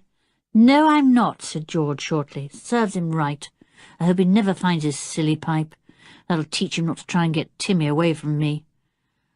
"Oh, don't be silly. He only does it for fun," said Anne, shocked. "Why do you take things so seriously, George? You know Timmy loves you better than anyone in the world, and always will. He's your dog, and nobody else's. Wilfrid's only teasing you when he tries to get Timmy to go to him." "Timmy goes, though," said George desperately. "And he shouldn't." "He can't help it, I think," said Anne. "Wilfrid has some peculiar attraction for animals, and that little whistle pipe of his is like a magic call to them." "I'm glad it's gone," said George. "Glad. "Then I think you're silly and unkind," said Anne, and walked off, knowing that she could do nothing with George in this mood. She worried a little as she went. Did George know where the pipe was? Had she found it and hidden it or destroyed it? No. George could be difficult and unkind at times, but she wasn't mean. And what a mean thing it would be to destroy the beautiful little pipe with its magic trills. Anne went back to the others, meaning to try and comfort Wilfrid, but he wasn't there. "Where's he gone?" asked Anne. "To look for his precious whistle pipe," said Dick. "He's really heartbroken about it, I think. He says he's going to walk back the way we came from the golf course, and then he's going to walk everywhere there that we walked this morning, and hunt. He's even going down to the clubhouse to see if he dropped it there. He'll never find it." "Poor old Wilfrid," said Anne, tender-hearted as ever. "I wish he'd waited for me. I'd have gone with him. He's awfully upset, isn't he? Won't he be able to call the wild animals to him any more?" "I've no idea," said Dick. I suppose old George doesn't know anything about it. Perhaps that's a mean thing to say, but George might have found it and kept it just for a joke." No, I don't think she'd do that," said Anne. "It would be a very poor joke. Well, we'll just have to hope Wilfrid finds it. What are you going to do this afternoon?" "Sleep, by the look of you." "Yes, sleep out in the warm sun here till 3 o'clock," said Julian. "Then I'm going for a walk down to the harbour. I might even have a bathe." "We'll all go," said Dick sleepily. "Oh, how lovely it is to feel lazy and warm and well-fed and sleepy. So long, everyone. I'm asleep." Chapter 9. Off to Whispering Island. The two boys and Anne and George slept soundly in the sun until just past 3 o'clock. Then a large fly buzzed around Anne's head and awoke her. She sat up and looked at her watch. "Gracious! It's 3:10, she said in surprise. "Wake up, Julian! Dick, stir yourself! Don't you want to go and bathe?" Yawning loudly, the two boys sat up and looked all round. George was still asleep. Wilfrid hadn't yet come back. "Still hunting for his precious pipe, I suppose," said Anne. "Get up, you two boys. Dick, you're not to lie down. You'll only go to sleep again. Where are your bathing things? I'll get them. And does anyone know where our bathing towels are? We'll probably have to dress and undress with them around us. They're up in our room, chucked into a corner, said Dick sleepily. Gosh, I was sound asleep. I really thought I was in my bed when I woke. Anne went to fetch the bath towels and the bathing things. She called back to the boys. I've got everything. Buck up, Julian. Don't go to sleep again. Right, said Julian, sitting up and stretching himself. Oh, this sun is glorious. He poked Dick with his toe. Get up. We'll leave you behind if you snore again. George, goodbye. We're going. George sat up yawning, and Timmy stood over her and licked her cheek. She patted him. All right, Timmy, I'm ready. It's so warm that I'm longing for a dip, and you'll love it too, Tim. Carrying their bathing things, they made their way down the hill and across a stretch of moorland to the edge of the sea, Timmy running joyously behind them. Beyond lay Whispering Island, a great tree-clad mass, and all around and about little boats plied, and yachts sailed in the wind, enjoying themselves in the great harbour, which stretched far beyond the island to a big seaside town on the opposite coast. The four went behind some rocks and stripped off their clothes, emerging 3 minutes later in their scanty bathing things. Anne raced to the edge of the water and let it lap over her toes. Lovely, she said. It's not a bit cold. I shall enjoy my swim. Woof, said Timmy and plunged into the water. He loved the sea too, and was a fine swimmer. He waited for George to come in and then swam to her. She put her arms round his neck and let him drag her along with him. Dear Timmy, how strong he was, thought George. They had a wonderful time in the water. Further out, the waves were big and curled over like miniature waterfalls, sweeping the children along with them. They yelled in joy and choked when the water splashed into their mouths. It was an ideal day for bathing. When they came out, they lay on the sand in the sun, Timmy beside George, keeping guard as usual. It was really warm. George sat up and looked longingly out to sea, where the wind was whipping up the waves tremendously. Wish we had a boat, she said. If we were back home, I could get out my own boat, and we could go out in the cool breeze and get dry. Julian pointed lazily to a big notice not far off. It said, Boats for hire. Inquire at hut. Oh, good, said George. I'll go and inquire. I'd love a good row. She slipped on her sandals and went to the hut to which the sign pointed. A boy of about 15 sat there staring out to sea. He looked round as George came along. Want a boat? He said. Yes, please. How much? Asked George. For 4 of us and a dog. 50 pence an hour, said the boy. Or £1 a day, or £3 a week. Better to take it by the week if you're staying here. It works out very cheap then. George went back to the boys and Anne. Shall we take the boat by the week? She said. It costs £3. We could do lots of rowing about, and it would be fun. Right, said Dick. Anyone got any money? There's some in my pocket, but not enough, I'm afraid, said Julian. I'll go and fix up the boat for us to have tomorrow. We'll take it for a whole week. I can easily bring the money with me in the morning. The boat boy was very obliging. You can have the boat today and onwards if you like. You needn't wait till tomorrow, he said. I know you'll bring me the money all right. So, if you'd like to have it this afternoon, it's up to you. Choose which boat you like. They're all the same. If you want to take it out at night, too, and do some fishing, you can. But tie it up safe, won't you? Of course, said Julian, going to look at the boats. He beckoned to the others, and they all came over. Any boat we like, day or night, said Julian. Which do you fancy? Starfish, Splasho, Adventure, Seagull, Rockabye? They all look good, sound little boats to me. I'd like Adventure, I think, said George, thinking that particular little boat looked sturdy, clean and sound. Nice name, nice little boat. So, Adventure it was, and a jolly good name for any boat of ours, said Dick, pushing it down to the sea with Julian. Whoosh! There she goes. Steady, my beauty. We want to get in. Chuck in all our clothes, George. We can dress when we feel cold. Soon they were all in the boat, bobbing about on the waves. Julian took the oars and pulled out to sea.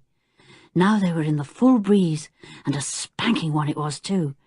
"I'm certainly not hot any more," said George, putting her bathing towel round her shoulders.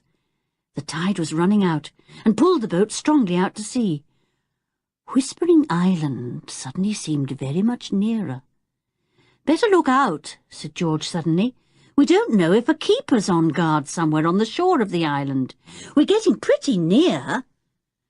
But the outgoing tide swept the boat on and on towards the island, so that very soon they could see a sandy shore. Dick then took one oar and Julian the other, and they tried to row against the tide and take the boat back into calmer water. It was no good. The tide was far too strong. Very soon the boat was quite near the shore of the island, and then an enormous wave flung them right up on the sand, and left the boat grounded as it went back again. It slid over to one side, and they all promptly fell out. "Phew!" said Julian. "What a tide! I'd no idea it ran so strongly, or I'd never have brought the boat out so far." "What shall we do?" said Anne, rather scared. She kept looking all round for a keeper with a gun. Suppose they got into real trouble through coming on to the island. "I think we'll have to stay on the island till the tide turns, and we can row back on it," said Julian. "I can't think why that boat boy didn't warn us about the tide. I suppose he thought we knew." They pulled the boat a little further up on the firm sand, took out their bundle of clothes, and hid them under a bush. They walked up the beach towards a wood, thick with great trees. As they neared them, they heard a strange, mysterious sound. "Whispering," said George, stopping. "The trees are really whispering. Listen. It's just as if they were talking to one another under their breath. No wonder it's called Whispering Island." "I don't like it much," said Anne. "It almost sounds as if they're saying nasty things about us." "Shooey, shooey, shooey, shooey," said the trees, nodding towards one another as the wind shook them. "Shooey, shooey." "Just the noise of whispering," said George. "Well, what do we do now? We'll have to wait an hour or two till the tide turns again." "Shall we explore?" said Dick. "After all, we've got Timmy with us. No one's likely to attack us if they see him." "They can shoot him, can't they? If they have guns," said George. "If he growled one of his terrifying growls and ran at them, showing his teeth, they'd be scared to bits and fire at him." "I think you're right," said Julian, angry with himself for landing them all into what might be serious trouble. "Keep your hand on Timmy's collar, George." "You know what I think," said Dick suddenly. "I think we ought to try and find the guards and tell them the tide swept us onto the island, quite by accident. We couldn't stop the boat surging on. We're not grown-ups come to snoop around, so they're sure to believe us, and we'd be safe from any chasing or shooting then." They all looked at Julian. He nodded. "Yes, good idea. Give ourselves up and ask for help. After all, we hadn't any real intention of actually landing. The tide simply threw the boat into that sandy cove." So they walked up to the back of the cove and into the wood, whose whispering was very loud indeed, once they were actually among the trees. No one was to be seen. The wood was so thick that it was in parts quite difficult to clamber through. After about 10 minutes of very hard walking and clambering, Julian came to a stop.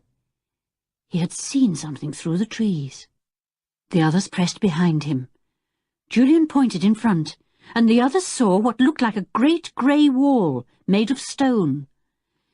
"The old castle, I imagine," Julian whispered, and at once the trees themselves seemed to whisper even more loudly.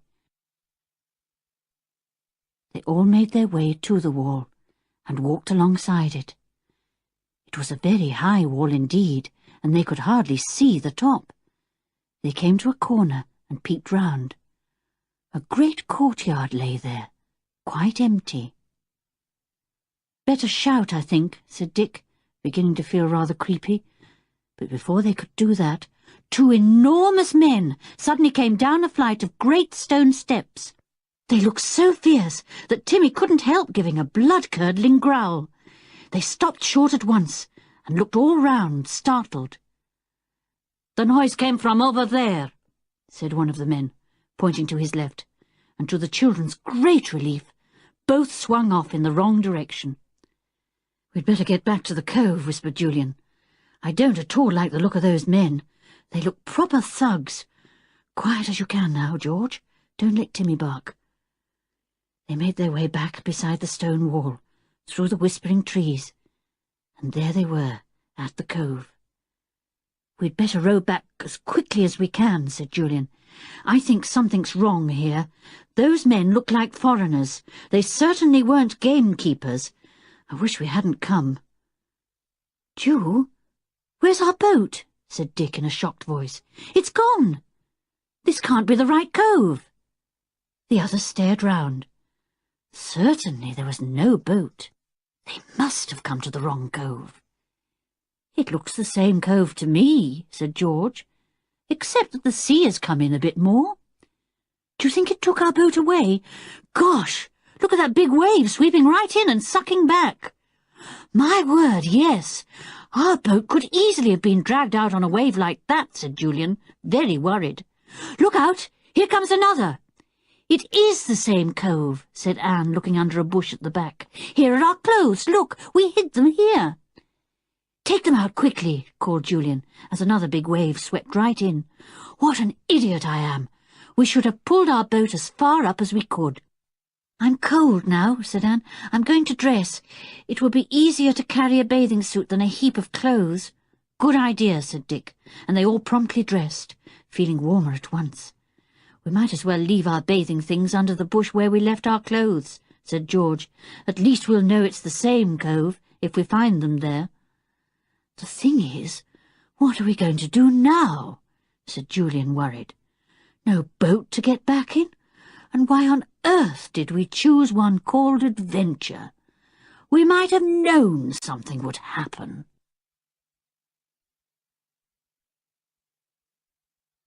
Chapter 10. The Five Are in a Fix. Julian went to the mouth of the cove and looked out over the waves, hoping that he might see their boat bobbing somewhere. "I could swim out to it if so," he thought, "and bring it in. No, there's not a sign of a boat. I could kick myself for being so careless." Dick came up, looking worried. "I suppose it's too far to swim back to the mainland, isn't it?" he said. "I could have a shot and get another boat and come back for everyone." "No, too far," said Julian. "The tide's too strong for any swimmer at the moment. We're certainly in a fix." "We can't signal, I suppose," said Dick. "What with?" asked Julian. "You could wave a shirt for an hour, and it wouldn't be seen from the mainland." "Well, we must think of something," said Dick, exasperated. "What about trying to find a boat here? Surely those men must have one to get to and fro." "Of course," said Julian, clapping Dick on the back. "Where are my brains? They seem to be going soft or something. We could snoop round and about tonight to see if there's a boat anywhere. They may have 2 or 3. They'd have to get food from the mainland at times."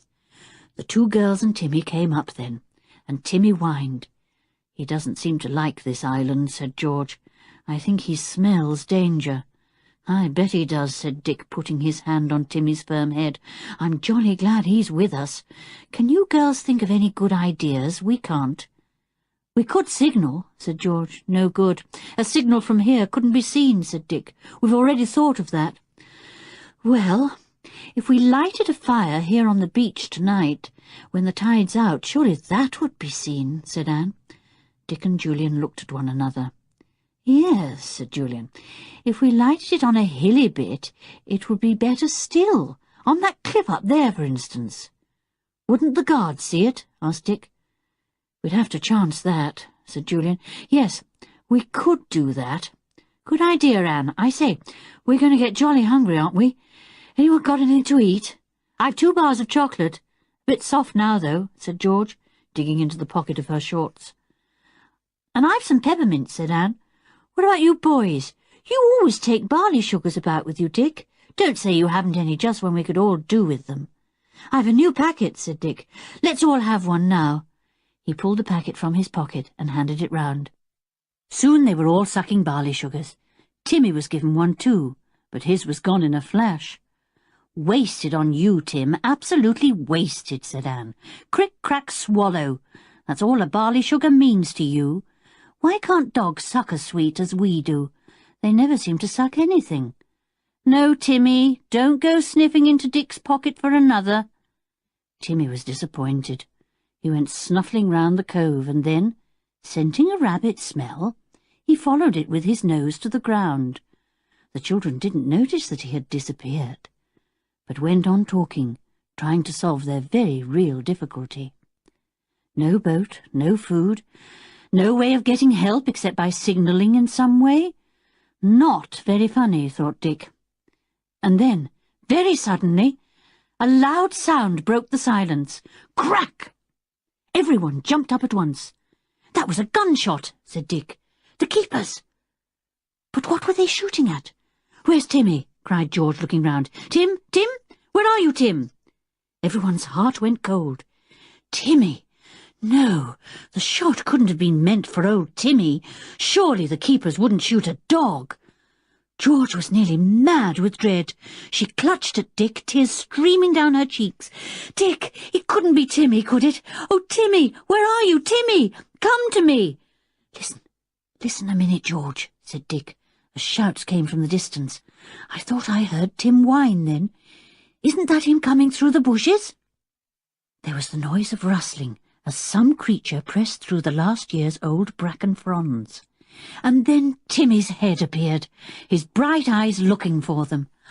"Oh, Timmy, darling Timmy, I thought you'd been shot," cried George, hugging the big dog. "Did they shoot at you? Are you hurt anywhere?" "I bet I know why he was shot at," said Dick. "Look what he's got in his mouth. Half a ham! Drop it, you robber, you!" Timmy stood there, the ham in his mouth, wagging his tail joyously. He had felt hungry, and was sure the others did too, so he had gone a-hunting. "Where did you get that, you bad dog?" said Julian. Timmy wished he could tell him. He would have said, "Well, I went sniffing after a rabbit, and I came to a shed stored with tins of food, and one was open with this piece of ham inside, waiting for me, and here it is." He dropped the ham at George's feet. It smelt extremely good. "Well, thanks, old fellow," said Julian. "We could do with some of that, though we'll have to pay for it when we meet the owner, whoever he is."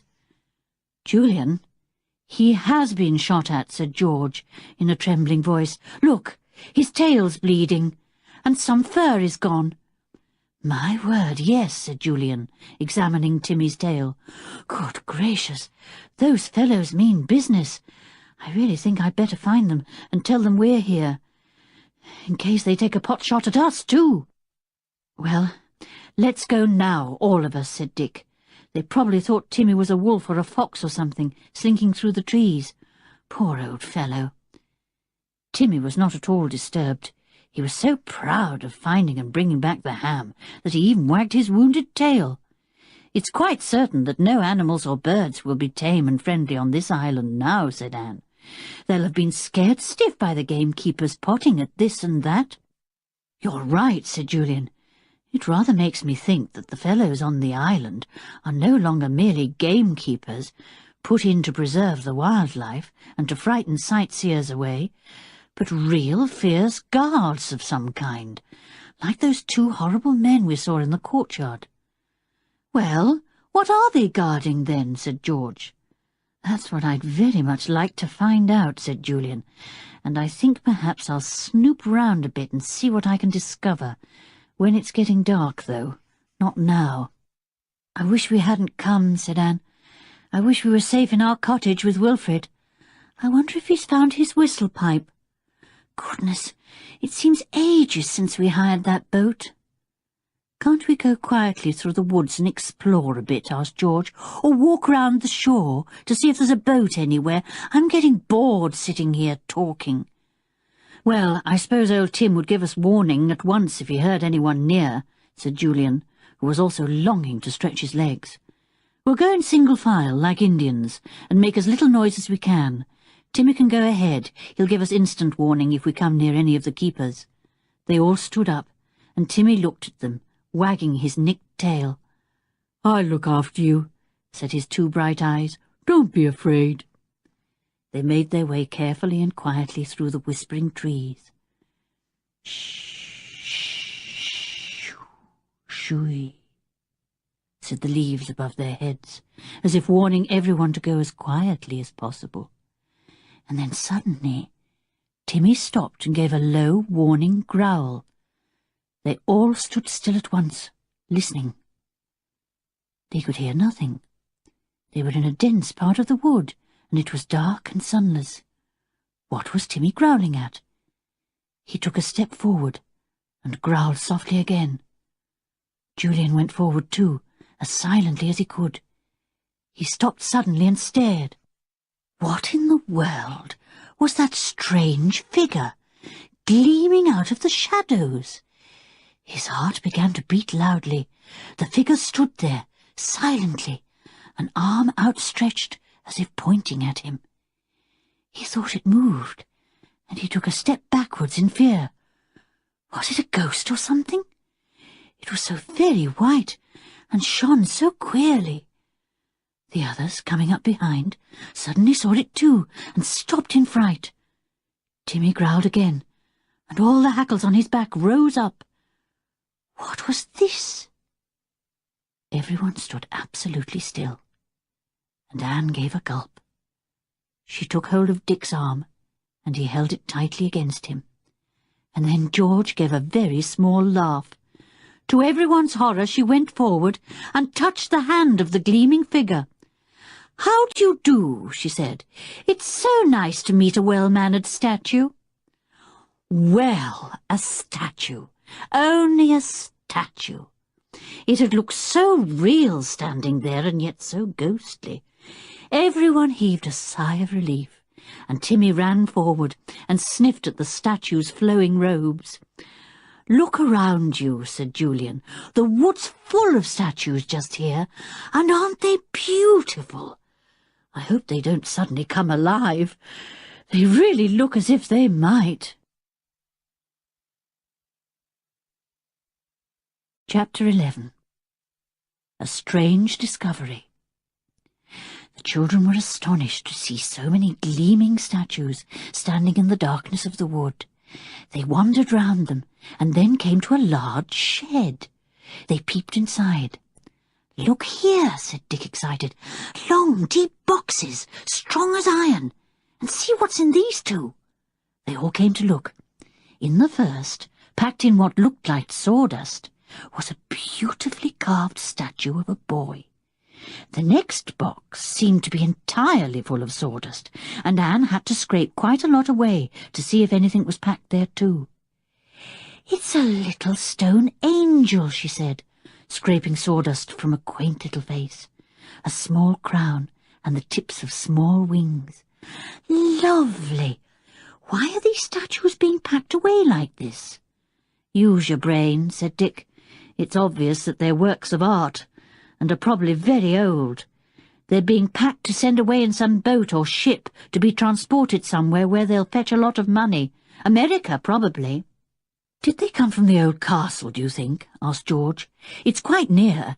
I expect this shed belongs to it. But how was it that the police didn't find them in the castle when they searched? They must have gone there and looked into every corner.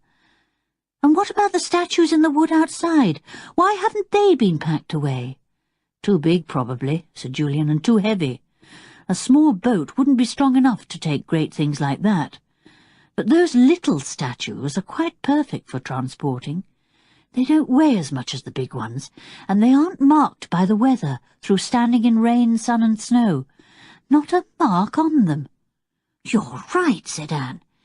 "I noticed that those big ones outside were green here and there, and some had bits knocked off them. I wish we could get inside the castle and see the things there." The man at the golf club, the one we took those lost balls to, he said something about statues as white as snow, standing in this wood. "Do you remember?" said Dick. "Yes, "They must have stood there for some time," said Julian.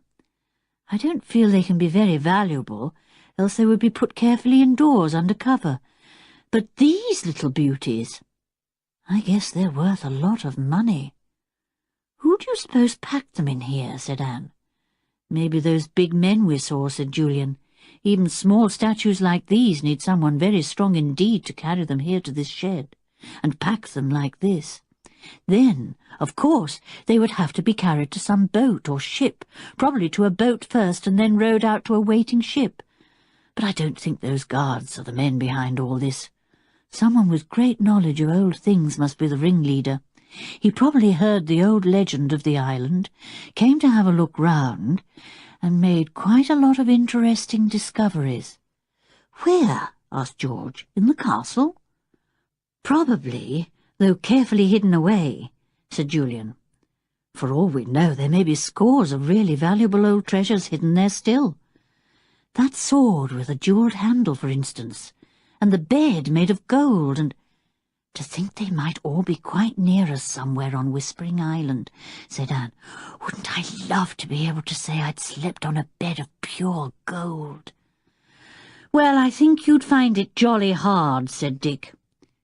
Timmy suddenly gave a small whine and licked George's hand. "What is it?" she said. "What do you want, Timmy?" "Perhaps he's hungry," said Anne. "Thirsty, more likely," said Julian. "Look at his tongue hanging out." "Oh, poor Tim, you haven't had a drink for hours," said George.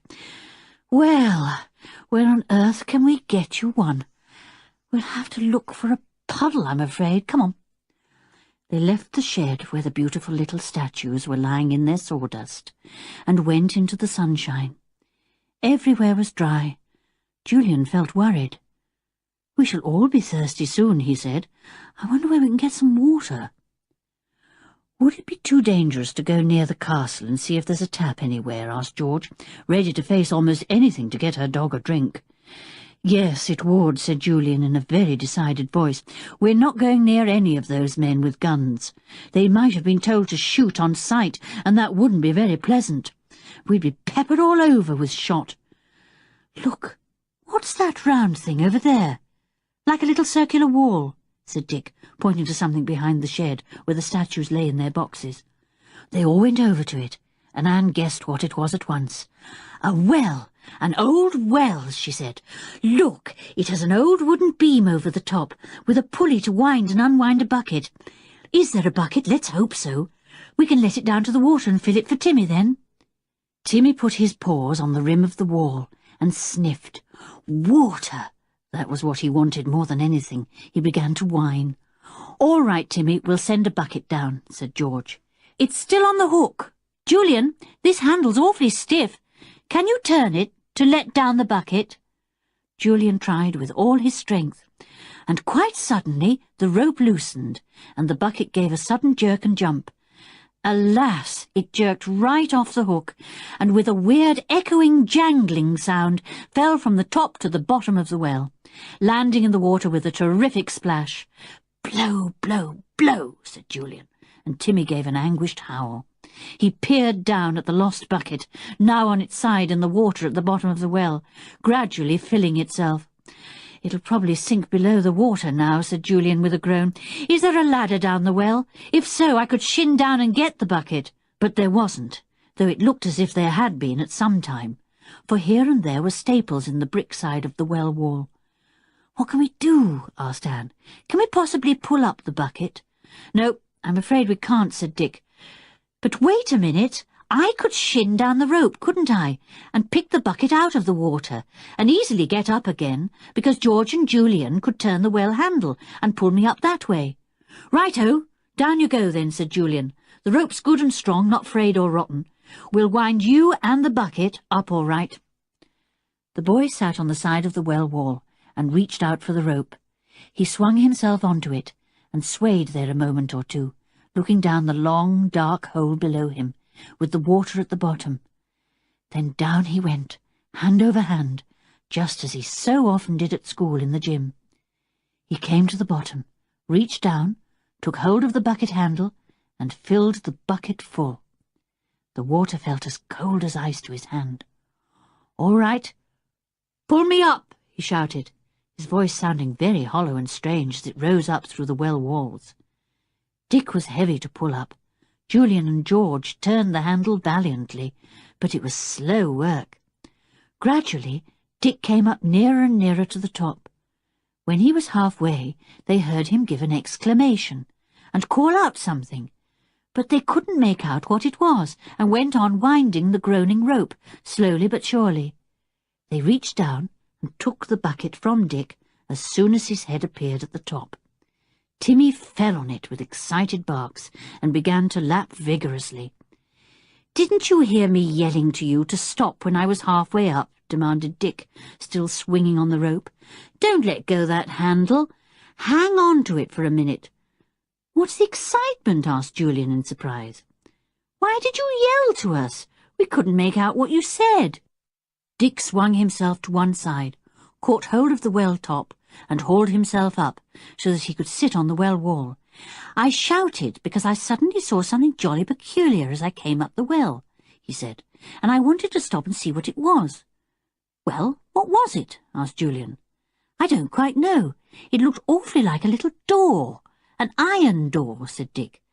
"I say, don't let Timmy drink all that water. He'll be ill.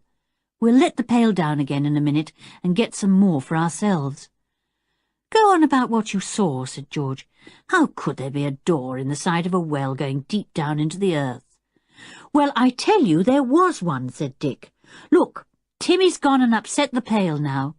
Let's send it down on the pulley to be filled again, and I'll go down on the rope again too. But when I come up and you hear me shout stop, just stop winding, see?" "Here's the bucket for the hook," said Julian. "I'll be careful not to jerk it off this time. Ready?" Down went Dick and the bucket again. Splash went the bucket, and filled with water once more. Then up came Dick again, wound up by Julian and George as before. As soon as they heard him shout stop, they stopped their winding and peered down. They saw Dick peering hard at the side of the well wall, and pulling at it with his fingers. Then he shouted again, "All right, up we go!" They hauled him up to the top, and he clambered off the rope, swung himself onto the well wall, and sat there. Yes, it is some kind of opening in the well wall. It is a door, and it has a bolt this side to undo, but it was too stiff for my fingers. I'd have to go down and jiggle it about with my knife before I could loosen it. "A door in a well? But where on earth would it lead to?" said Julian, astonished. "That's what we're going to find out," grinned Dick, rather pleased with himself. "Who would ever think of putting a door in the side of a well? Somebody did, but why? Very cunning and mysterious and unguessable. I rather think I'll go straight down again and see if I can't open that door and discover what it leads to." "Oh, do, Dick, do," said George. "If you don't, I will. Hang on to the rope. Down I go again," said Dick. And down he went, much to Timmy's surprise. The others looked down anxiously. Could Dick open the well door? What would he find behind it? "Quick, Dick, quick! Everybody's waiting for you." Chapter 12. A Great Surprise and a Shock for George. As soon as Dick shouted stop, Julian and George hung onto the rope to stop it going down any further. Dick was swinging just opposite the strange door. He began to feel round it and to jiggle it. It had no lock apparently, but there was a bolt on his side. He tried to push back the bolt, and suddenly it came away from the door and dropped down into the well. It had rusted so much that it could not even hold to the door, once it was handled. The door felt loose, now the bolt was gone. Dick ran his hands round it, trying to loosen it further, and banged it with his fist. Rust fell off it, and Dick's hands were soon brown with the old rust. He saw a little knob at the top of the door, and gave it a tug. Ah! The door felt looser now. He ran his knife all round the edges, scraping away all the rust he could find. Then he managed to get his strongest knife blade in between the door edge and the well wall, and used it as a lever to force the door open. It opened slowly and painfully, with creaks and groans. It was about 18 inches high, and not quite so much wide. Dick pulled it back with difficulty, and then peered through the hole. He could see nothing at all but black darkness. How very disappointing. He fumbled in his pocket to see if he had a torch. Yes, good! He shone it through the little door, his hand trembling with excitement. What would he see? His torch was small and not very powerful. The light fell first of all on a face with gleaming eyes, and Dick had such a shock that he almost fell down the well. The eyes seemed to glare up at him in a very threatening manner.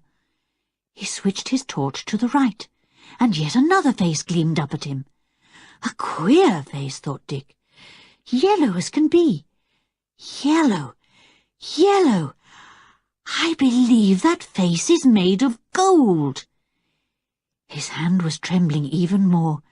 He shone his torch here and there through the opening, catching first one yellow face in its light, and then another. The faces had yellow bodies too, and their eyes glinted very queerly. I believe, yes, I really do believe, that I found the hiding place of the golden statues, thought Dick, and those gleaming eyes must be precious jewels. My word, I did have a shock when I saw them all looking at me. Whatever is this place they're in? Dick, what can you see? Do tell us, yelled Julian. And poor Dick almost fell off the rope when the shouts echoed round him. Pull me up, he shouted. It's too extraordinary for words. Pull me up and I'll tell you. And before a minute had passed, he was standing by the others, his eyes gleaming almost as brightly as the eyes of the golden statues, his words tumbling over one another. That door leads into the place where all the treasures are hidden. The first thing I saw was a golden statue staring at me, brilliant eyes and a yellow face, a golden face, real gold. There are dozens of them. I don't think they liked me much. They glared so. Thank goodness they didn't say a word, though I half expected them to. My word, what a hiding place, right down under the earth. There must be another entrance to it, said Julian, thrilled to hear such extraordinary news. The well door must be a secret one. Statues couldn't be pushed through it. My word, what a find, Dick. Let's all go down in turn and look through the door, said George. I can't believe it. I think I must be dreaming it. Quick, let me go down. One by one, they all went down on the rope and looked through the door. Anne came back rather scared. She had felt very queer when she had seen the silent statues looking at her. I know they're not really looking, it's only that their eyes gleam, she said.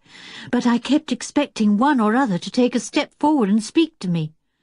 Well, the next thing to do is to climb down through the door and see exactly where the statues are underground, said Julian, and find out the opening they were brought in by. There must be a door the other end of their room, through which they were brought. What a hiding place, though. No wonder the police could find nothing in the way of statues or other treasures. We might find the golden sword there, with the jewelled handle, said Anne, and the golden bed. She had hardly finished speaking when there came a loud noise from behind them. Timmy was barking his head off. Whatever was the matter? Shh, said George fiercely. You'll bring the guards here, you idiot. Stop it. Timmy stopped barking and whined instead. Then he ran off towards the wood, his tail waving happily. Who in the world is he going to meet? Said George, amazed. Someone he knows by the look of his tail. The others all followed Timmy, who raced along towards the cove where they had landed, and lost their boat. And there, in the cove, was another boat. A small one, to be sure, but still a boat. And by it, fondling Timmy, was Wilfrid. Wilfrid! What an amazing thing! Wilfrid, how did you get here?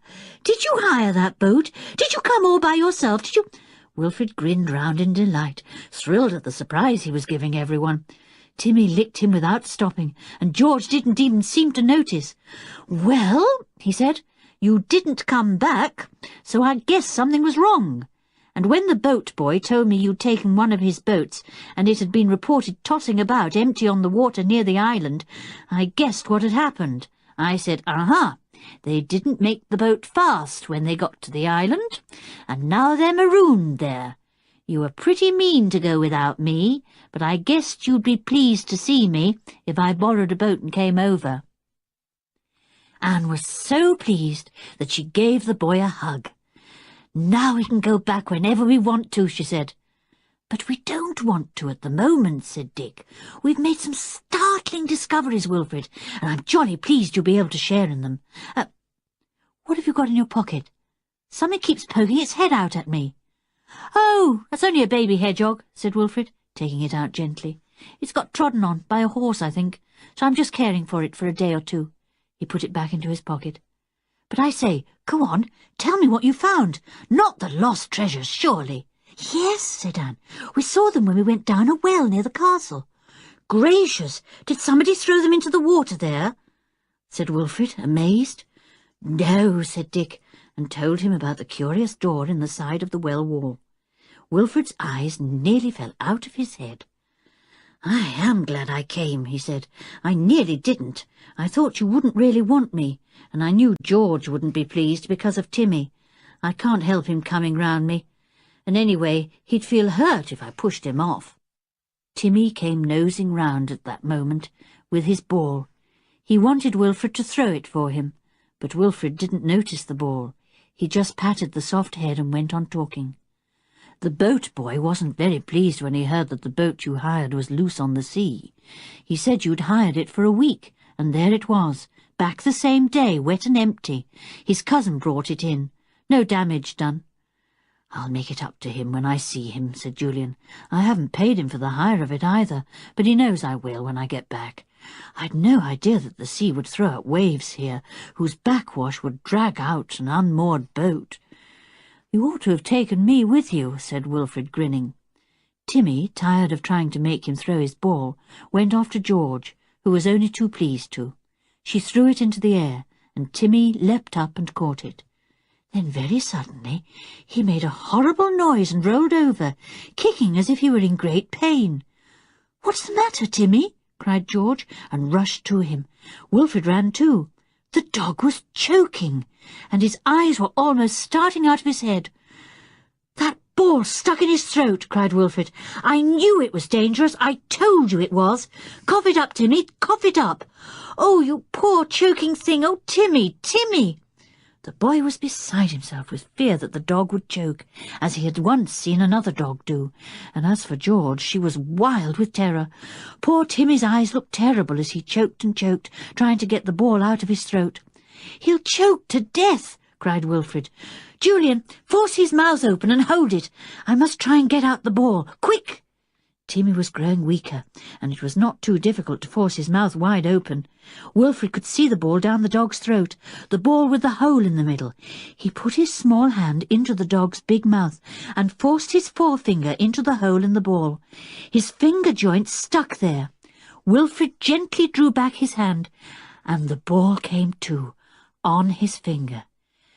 There it was, with his finger still stuck in the hole. Timmy began to breathe again, great panting breaths, while George stroked his head and cried for joy that he was all right. "I shouldn't have given you that ball, I shouldn't," she said. "It was too small for a big dog like you, and you will throw them up into the air and catch them. Oh, Timmy, Timmy, I'm very, very sorry. Timmy, are you all right?" Wilfred had gone off, but now came back with some water from the pail. He dipped his hand in it and let drops of water drip into the dog's mouth. Timmy swallowed it gratefully. His throat was sore, but the water was cool and soothing. George let Wilfred do this without a word. She looked rather white and shaken. Why, Timmy might be dead by now, if Wilfred hadn't put his finger into that hole in the ball and drawn it out. "Thank you, Wilfred," she said in a low voice. "You were very clever." "Thank goodness the ball had a hole through it," said Wilfred, and he put his arms round Timmy's neck. The dog licked him gratefully. Then he turned and licked George too. "He says he belongs to both of us now," said George. "I'll share him with you. You saved his life." "Thanks," said Wilfrid. "I'd love to have just a bit of him. He's the nicest dog I know."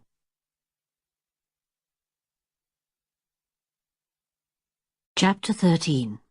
A Meal, a Sleep, and a Disappearance. "I feel hungry again," said George, who always had a very good appetite indeed. "We've finished all that ham, haven't we? I had to give old Timmy some. What about a barley sugar, Dick?" "2 more left for each of us, just 10, said Dick, counting. "Sorry, Timmy, old thing, none for you this time. Have one, everybody. We'll have 5 left then." "Oh, I quite forgot to tell you," said Wilfrid, taking a barley sugar. "I brought some food in my boat. I didn't think you'd taken any, and I guessed you'd soon be jolly hungry." "You're a marvel, Wilfrid," said Julian, wondering why he ever disliked the boy. "What have you brought?" "Come and see," said Wilfrid, and they all went over to the boat, Timmy walking as close to the boy as he could. Higgledy-piggledy in the boat was a pile of tins, a large loaf of bread, and a pound package of butter, looking rather soft. "Gracious," said Anne in delight. "How in the world did you carry all these from the cottage to your boat? Look, everyone! Wilfrid has even brought some plates and spoons." "I put everything into a sack and carried them over my shoulder," said Wilfrid, enjoying everyone's delighted surprise. "I fell over going down the hill to the shore, and all the tins rolled out and simply shot down the slope." Everyone laughed at the thought of the tins rolling at top speed down the hill. Anne slipped her arm through Wilfrid's and gave it a squeeze. "You did jolly well," she said, and Wilfrid beamed at her, astonished and pleased at everyone's warm friendliness.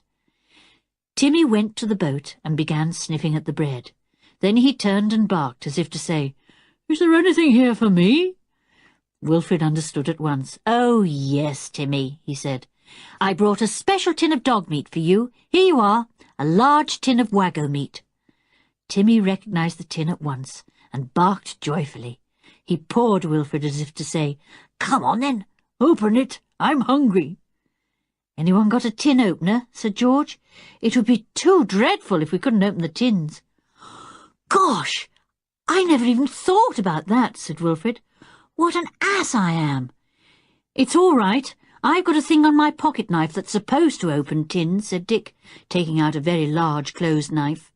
"I've never bothered to use it, so let's hope it will work the trick. Chuck me a tin, Wilfrid." Wilfrid threw him the tin of waggo meat. With everyone watching very anxiously indeed, Dick opened a peculiar-looking tool in his knife and gashed the point into the top of the tin. It worked. "First time I've ever used it," said Dick, running the gadget round the tin top. "3 cheers for the man who thought of including it in a knife." "Will Timmy be able to swallow yet?" asked George, anxiously. "His throat must still be hurting him, where that wooden ball choked him." "Oh, Timmy will be able to judge that for himself," said Julian. "If I know anything about him, not even a sore throat will stop him from wolfing half that tin." Julian was right. As soon as Wilfrid scraped out a third of the meat with his knife onto a flat stone nearby, Timmy was wolfing it in great gulps. "Nothing much the matter with your throat now, Tim," said Anne, patting him. "Dear old Tim, don't ever choke again. I simply couldn't bear it." "Let's have a meal ourselves now," said George. "We'll open more of those tins. We don't need to be stingy about them, because we can leave in Wilfrid's boat at any time and get back to the mainland." Soon they had opened a tin of tongue, 2 tins of fruit, and a large tin of baked beans. They cut the big loaf into 6 pieces, one for Timmy, of course, and then sat down at the back of the cove to feast. "Best meal I ever had in my life," said Dick, enjoying himself. "Tasty food, fresh air, sea nearby, sun on our heads, and friends sitting all round me." "Woof," said Timmy at once, and gave Dick a very wet lick. "He says he couldn't agree more," said Anne with a laugh. "The sun's going down," said George. What are we going to do? Go back to the mainland in Wilfred's boat, or stay here for the night? Stay here, said Julian. Nobody knows we're here, and I want to snoop round a bit tonight, when those men can't see me. There's a lot of things that puzzle me. For instance, how on earth do they send away the things from here, such as those packed statues we saw? It must mean that a fairly big vessel comes along to collect them, I suppose. And I'd like to know how many men there are on the island, presumably the guards we saw with guns, and the men who have found that underground cave, where everything was hidden. Then we'll go back, tell the police, and leave things to them. Couldn't Wilfred take the 2 girls back to the mainland and then come back with the boat? Said Dick. I don't think we ought to let them run any risk. Before Julian could reply, George spoke quickly and crossly. We're staying here, though Anne can go back if she wants to, but Timmy and I are staying with you boys, so that's that. All right, no need to shout, said Dick, pretending to cover his ears. What about you, though, Anne? You're the youngest, and I'm staying, said Anne. I'd be worried stiff all night if I left you on the island, and I certainly don't want to miss any excitement. Right, said Julian.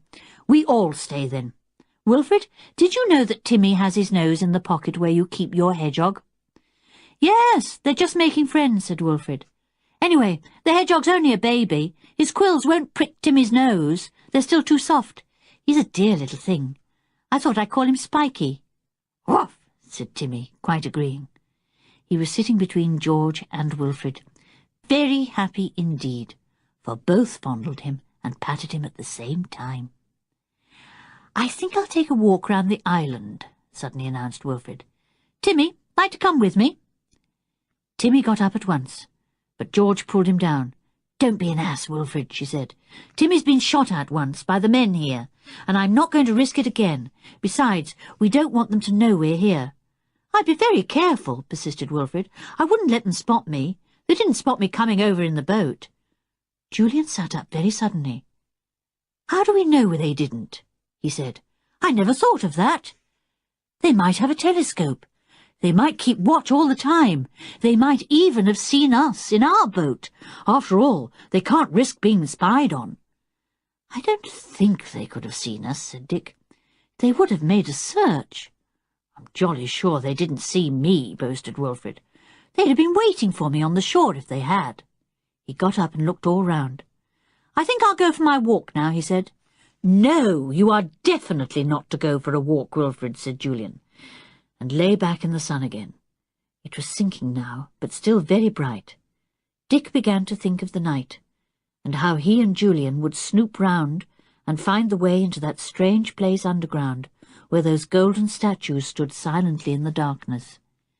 Then he fell fast asleep, and only awoke when Anne gave him a friendly punch. He sat up and began a long and leisurely conversation with his sister. And then Anne suddenly looked all round. "Where's Wilfred?" she said. They all sat up then and looked startled. Wilfred was nowhere to be seen. "He must have slipped away without a sound," said Dick angrily. "The little idiot! He's been gone quite a long time. He'll get caught as sure as can be. Good thing Timmy didn't go with him. He might have been caught too and shot." George put her arms round Timmy in fear. "Timmy would never go with Wilfred if I wasn't there too," she said. "What a little fathead he is. I say, those men will guess there's someone else on the island with Wilfred, won't they? They might even make him tell all he knew, and where the boat is and everything." "What shall we do?" said Anne. "We'd better go after him." "Timmy will track him for us," said George, getting up. "Come on, Tim. Find Wilfred. Find that silly, disobedient boy, Wilfred." Timmy understood at once. He put his nose to the ground, found Wilfred's scent, and began to walk away. "Not too fast, Timmy," said George, and he at once slowed down. George looked round at the little place among the bushes where they had been sitting. "Had we better take a tin or two with us?" she said. "Yes, good idea," said Julian. "You just never know." He and Dick took a couple of tins each, stuffed uncomfortably into their pockets. "Blow, Wilfred." "He must have gone in this direction," said Dick. "I never spotted him slinking away, the little nuisance. I'm surprised Timmy didn't make a sound. Track him, Tim, track him." "Listen," said Anne suddenly, and she stopped. "Listen." They all listened, and didn't at all like what they heard. It was Wilfrid's voice, yelling in fright. "Let me go! Let me go!" And then a stern, loud and threatening voice came. "Who are you with? Where are they? You're not alone, we're certain of that." "Quick, we must hide," said Julian, angry and worried. "Dick, look about for a good place, and I will too." "No good," said Dick. "They'll beat everywhere for us. Better climb trees." "Good idea," said Julian. "Anne, come with me. I'll give you a shove up. Hurry, everybody, hurry!" Chapter 14. Wilfrid has an adventure on his own. "What about Timmy? He can't climb," said George fearfully. "He might be shot." "Put him under a bush and tell him to sit, sit, sit," said Julian urgently. "He knows perfectly well what that means. Go on, George, quick." George took Timmy by the collar and led him to a very thick bush. She pushed him under it. He turned himself round, poked his nose out of the leaves, and looked at her in surprise.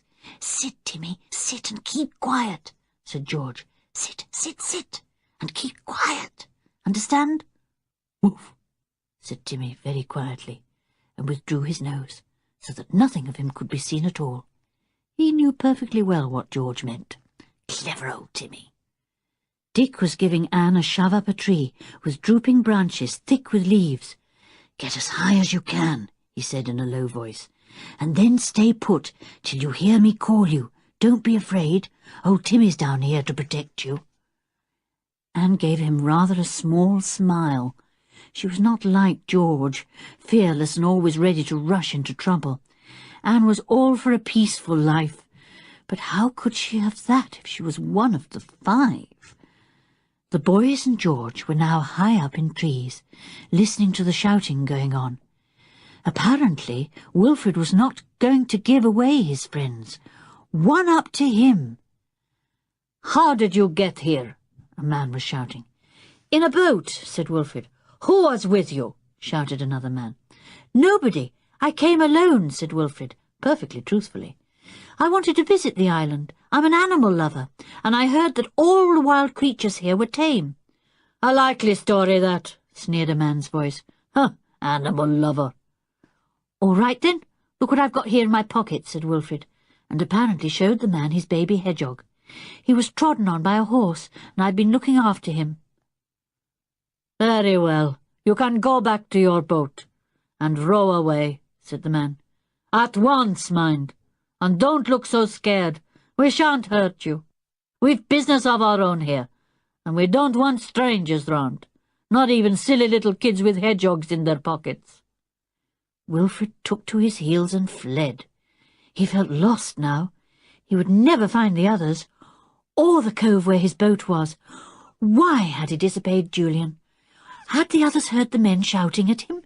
Which way should he go? He had entirely lost his sense of direction, and had no idea whether to go to the left or the right. He began to panic. Where could the others be? He must find them, he must! He ran through the trees, wishing that Timmy was with him. Then he stopped. Surely this was quite the wrong way. He turned and went in a different direction. No, this couldn't be right either. He didn't recognize a thing. He thought he heard voices in the distance. He stood and listened. Could it be the others? If only George would tell Timmy to find him. But she wouldn't, in case he was shot at. Was that noise voices? Or was it just the wind? Perhaps it was the others looking for him. Wilfrid rushed off towards the distant sound. But alas, it died down. It was only the wind. The trees thinned out into bushes, and then Wilfrid suddenly saw the sea in the distance. Good! If he could get to it, he could walk round the shore till he came to his cove. He would know where he was then. He began to run towards the blue sea. Through the bushes he went, and came out at last onto what seemed to be a very high cliff. Yes, there was the sea, below and beyond. If only he could scramble down the cliff, he could bear to the right and at last come to his cove. He came to the edge of the cliff and looked down, And then he started back in fear. What was that noise? That awful, dreadful noise! It was like a giant wailing and wailing at the top of his voice, and wailing going up and down in the wind. Wilfred found his knees were shaking. He simply didn't dare go on. He sat down and tried to get his breath, putting his hands over his ears to keep out the horrible wailing. And then he suddenly remembered something, and heaved a sigh of heartfelt relief. Of course, these must be the Wailing Cliffs we were told about, he thought thankfully. We heard about the Whispering Wood, and it does whisper, and the Wailing Cliffs, and they do wail. At least it's really the wind, of course. But goodness, what a queer, strange sound. He sat for a while longer. Then, feeling much bolder, he went to the edge of the great cliff and looked over. He stared down in surprise. There's somebody down there. 3 or 4 people. Mustn't let them see me. They must belong to the men on the island. What are they doing down there? He lay down and peered over. 4 men were there. But as Wilfred watched, they disappeared. Where had they gone? He craned over the cliff to see. There must be caves in the cliff, I suppose, he said to himself. That's where they've gone. Gosh, I wish this wailing would stop. I shall start wailing myself in a minute. After some time, voices came faintly up to him as he lay watching, and he saw 2 men coming out on the rocks below again. What were they carrying? A long, deep box. Why, it looked exactly like one of the boxes in which the others had seen those beautiful little statues packed in sawdust. So that's how they get them away from here. Take them down through some passage in the cliffs to a waiting boat. Where's the boat, though? I can't see one. Not arrived yet, perhaps. He watched with intense interest as the men carried out box after box and piled them on a great flat rock that abutted on a stretch of fairly calm water. Big boxes, little ones, my word, those men have been busy lately, thought Wilfred, wishing and wishing and wishing that the others were with him. I wonder what's in them. Not the bed of gold, that's certain. I bet it would be far too big to put into a boat. Have to be pulled to pieces first. Hello! Here comes another box. A small one this time. Good gracious! They'll soon need a steamer to take all these. Almost as he said the words, he saw a small steamer in the far distance. Well, there's the steamer just as I said. I bet the boat will appear soon and be loaded, and then chug off to the waiting steamer. But the steamer came no nearer, and no boats appeared. Waiting for the tide, I expect, thought Wilfred. Goodness, what will the others say when I tell them all this? They won't believe me, and I bet they won't scold me for going off by myself. He decided to go back and find the others, and tell them what he had seen. He set off trying to remember the way. Surely he must be near the place where he had left them. And then quite suddenly, someone leapt out from behind a tree and caught hold of him. "Let me go! Let me go!" shouted Wilfred in panic. And then he gave a cry of relief as he suddenly saw Timmy running towards him. "Timmy, save me!" But Timmy didn't come running to save him. He stood there, looking up at him, rather puzzled, while poor Wilfred went on struggling, really frightened. Then Wilfred heard a giggle. A giggle! Who in the world could be giggling just then? He forced himself to look around and saw Dick and Anne doing their best not to laugh, and George holding her sides. His captor let go of him and began to laugh too. It was Julian. "I say, this is too bad. You gave me a most awful fright," said Wilfred. "I've already been captured once this afternoon. Whatever do you think you're doing?" "Where have you been, Wilfred?" said Julian, rather sternly. "I forbade you to go for a walk, and you went." "I know, I went off by myself, and a man caught me and scared me. Then I ran away and lost myself. I couldn't find any of you," said poor Wilfred. "But, my word, I saw something very, very interesting on that walk of mine." "What?" asked Julian at once. "Let's sit down and I'll tell you," said Wilfred. "I feel quite shaky. You really were beasts to jump on me like that." "Never mind, Wilfred," said Anne, feeling sorry for the boy, who really did look rather shaken. "Now go on, tell us everything that happened." Wilfred sat down. He was still trembling a little. Everything seemed to have happened at once. He began to tell the others about the Wailing Cliffs and all he had seen. They all listened with intense interest. "So that's the other way to the underground treasure chamber, through a passage in the cliffs," said Julian. "I never thought of that. My word, that's something to know. I vote we go and explore the cliffs ourselves, when there's nobody about." "Well, it had better be in the evening," said Wilfred, "just in case we were spotted climbing down the cliffs to find the passage, if there is one, and I think there must be.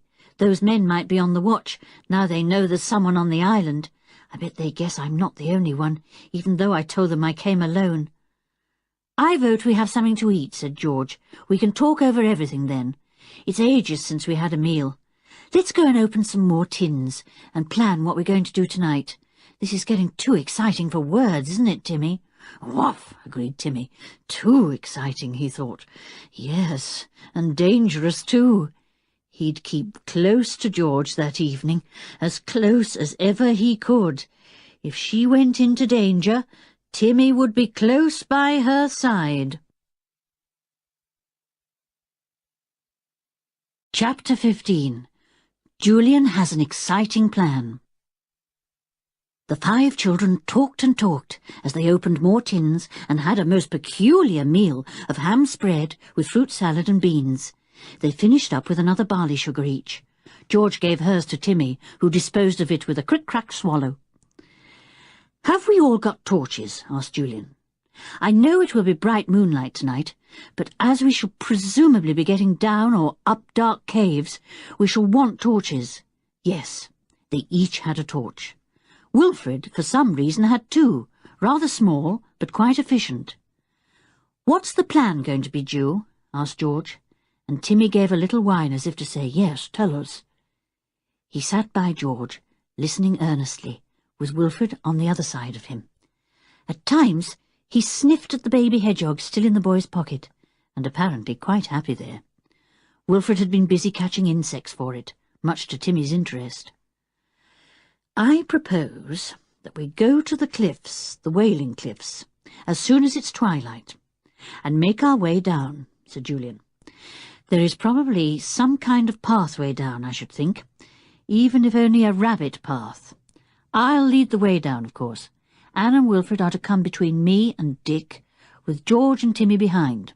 "Right," said everyone. "We are, of course, to make as little noise as possible," said Julian. "And do try not to send stones hurtling down the path or cliff, just in case anyone's about. When we get down to the rocks, we'll let Wilfred go ahead, because he saw where the men went in and out earlier on." Wilfred felt suddenly important. My word, it was like planning an exploration. He suddenly remembered something. The wailing noise. "I hope the girls won't be scared when they hear the awful wailing noise," he said. "It's only the wind screaming in and out of the holes and corners of the great cliffs." George made a scornful noise. "Who's scared of the wind?" she said. "Timmy might be," said Julian, smiling. "We know what makes the wailing. He doesn't. You may have to hold him when it begins, George. He'll be a bit restive." "He won't," said George. "Timmy's not afraid of anything in the world." "Oh, yes, he is," said Dick at once. "I know something that scares him dreadfully, makes him put his tail down and flop his ears." "You do not," said George angrily. "Well, haven't you seen him when you speak sharply to him?" said Dick with a chuckle. "He goes all shaky in the legs." Everyone laughed except George. "He does not," she said. "Nothing scares Timmy, not even me, so shut up, Dick." "It may be that it would be best for only 1 or 2 of us to go right into the depths of the caves," went on Julian. "If so, the rest must wait in hiding.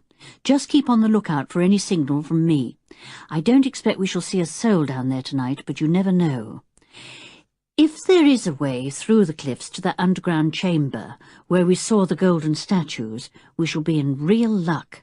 We shall then be absolutely certain how things can be taken in and out." "Taken in? But I thought they had been there for ages," said Dick, "and were probably only taken out to sell, smuggled out." "Well, I think it may be more than that," said Julian. It might even be a central clearing ground for a great gang of high-class thieves who would hide valuable stolen goods there till it was safe to sell them. However, that's only guessing. I think somebody's discovered the underground chamber, full of that rich old man's treasures, and is taking them out bit by bit, said Dick. Anyway, whatever it is, it's awfully exciting to think we know so much. All because we went down the well to get some water, said Anne. Put on your sweaters, said Julian. It may be freezing cold in the wind that rages round those cliffs. I'm longing to start, said George. It's an adventure, this. Do you hear that, Timmy? An adventure. Anything more, Julian? Asked Anne. Julian always sounded so very grown-up when he gave them a plan of campaign. She felt very proud of him. That's the lot, said Julian, except that we'll have some sort of meal before we go this evening. Wilfred will have to lead the way for us, as he's the only one who knows it. But when we come to the cliff, I'll lead you down. Can't have anyone missing a footstep and rolling headlong, frightening any robber or smuggler. Do you hear that, Timmy? Said George, and Timmy whined and put a paw on George's knee as if to say, It's a pity you haven't sure feet like mine, with rubber pads beneath, so that your footing is always sure. George patted his paw. Yes, you've fine sure feet, Tim. I wish I could buy some like them. The time seemed to go very, very slowly after that. Everyone was eager to start and kept looking at their watches. The sun left a bright glow in the sky, so they would probably start more or less in daylight, which would, however, soon fade into twilight. They had another meal, but strangely enough, nobody felt very hungry. We're too excited, said Julian, giving Timmy a biscuit. Timmy was the only one who didn't seem at all excited. As for George, she fidgeted and fidgeted until everyone was quite tired of her. At last they started off. Wilfred led them at first, as he knew the way. Actually, he found that he didn't really know it. It was the loud wind that guided him, just as it had done before. Awfully like far-off voices shouting to one another, he said, and everybody agreed. When they came near to the cliff, the sound gradually changed into the mournful wailing noise that gave the cliffs their name.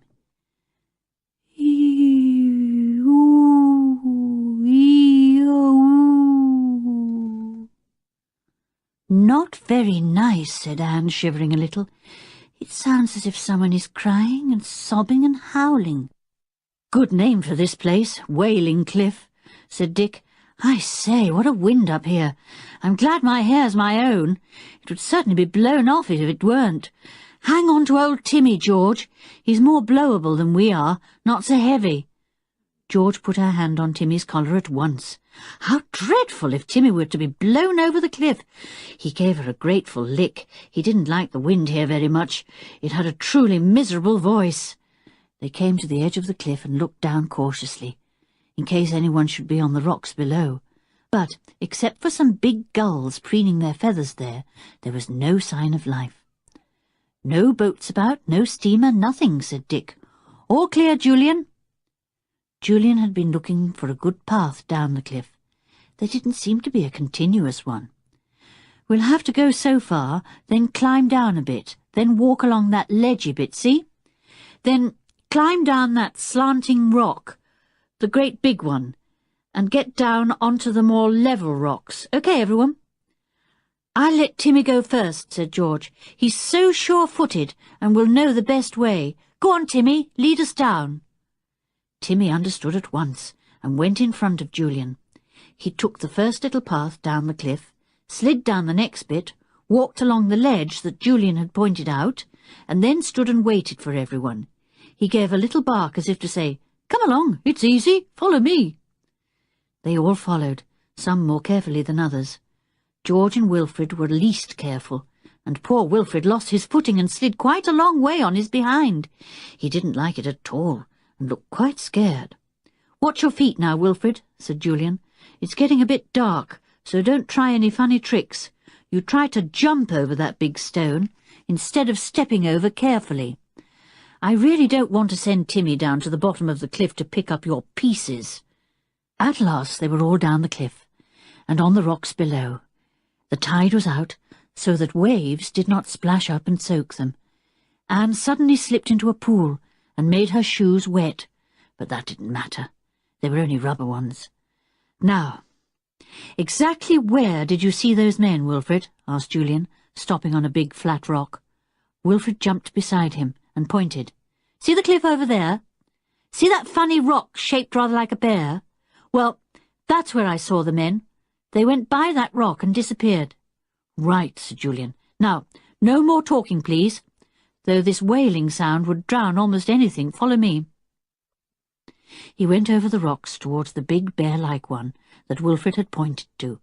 The others followed, a little tide of excitement welling up inside them. Anne caught hold of Wilfrid's hand and squeezed it. "Exciting, isn't it?" she said, and Wilfrid nodded eagerly. He knew he would have been scared stiff by himself, but with the others it was an adventure, a really exciting adventure. They came to the bear-like rock. Near it was a dark place in the cliff. "A way in?"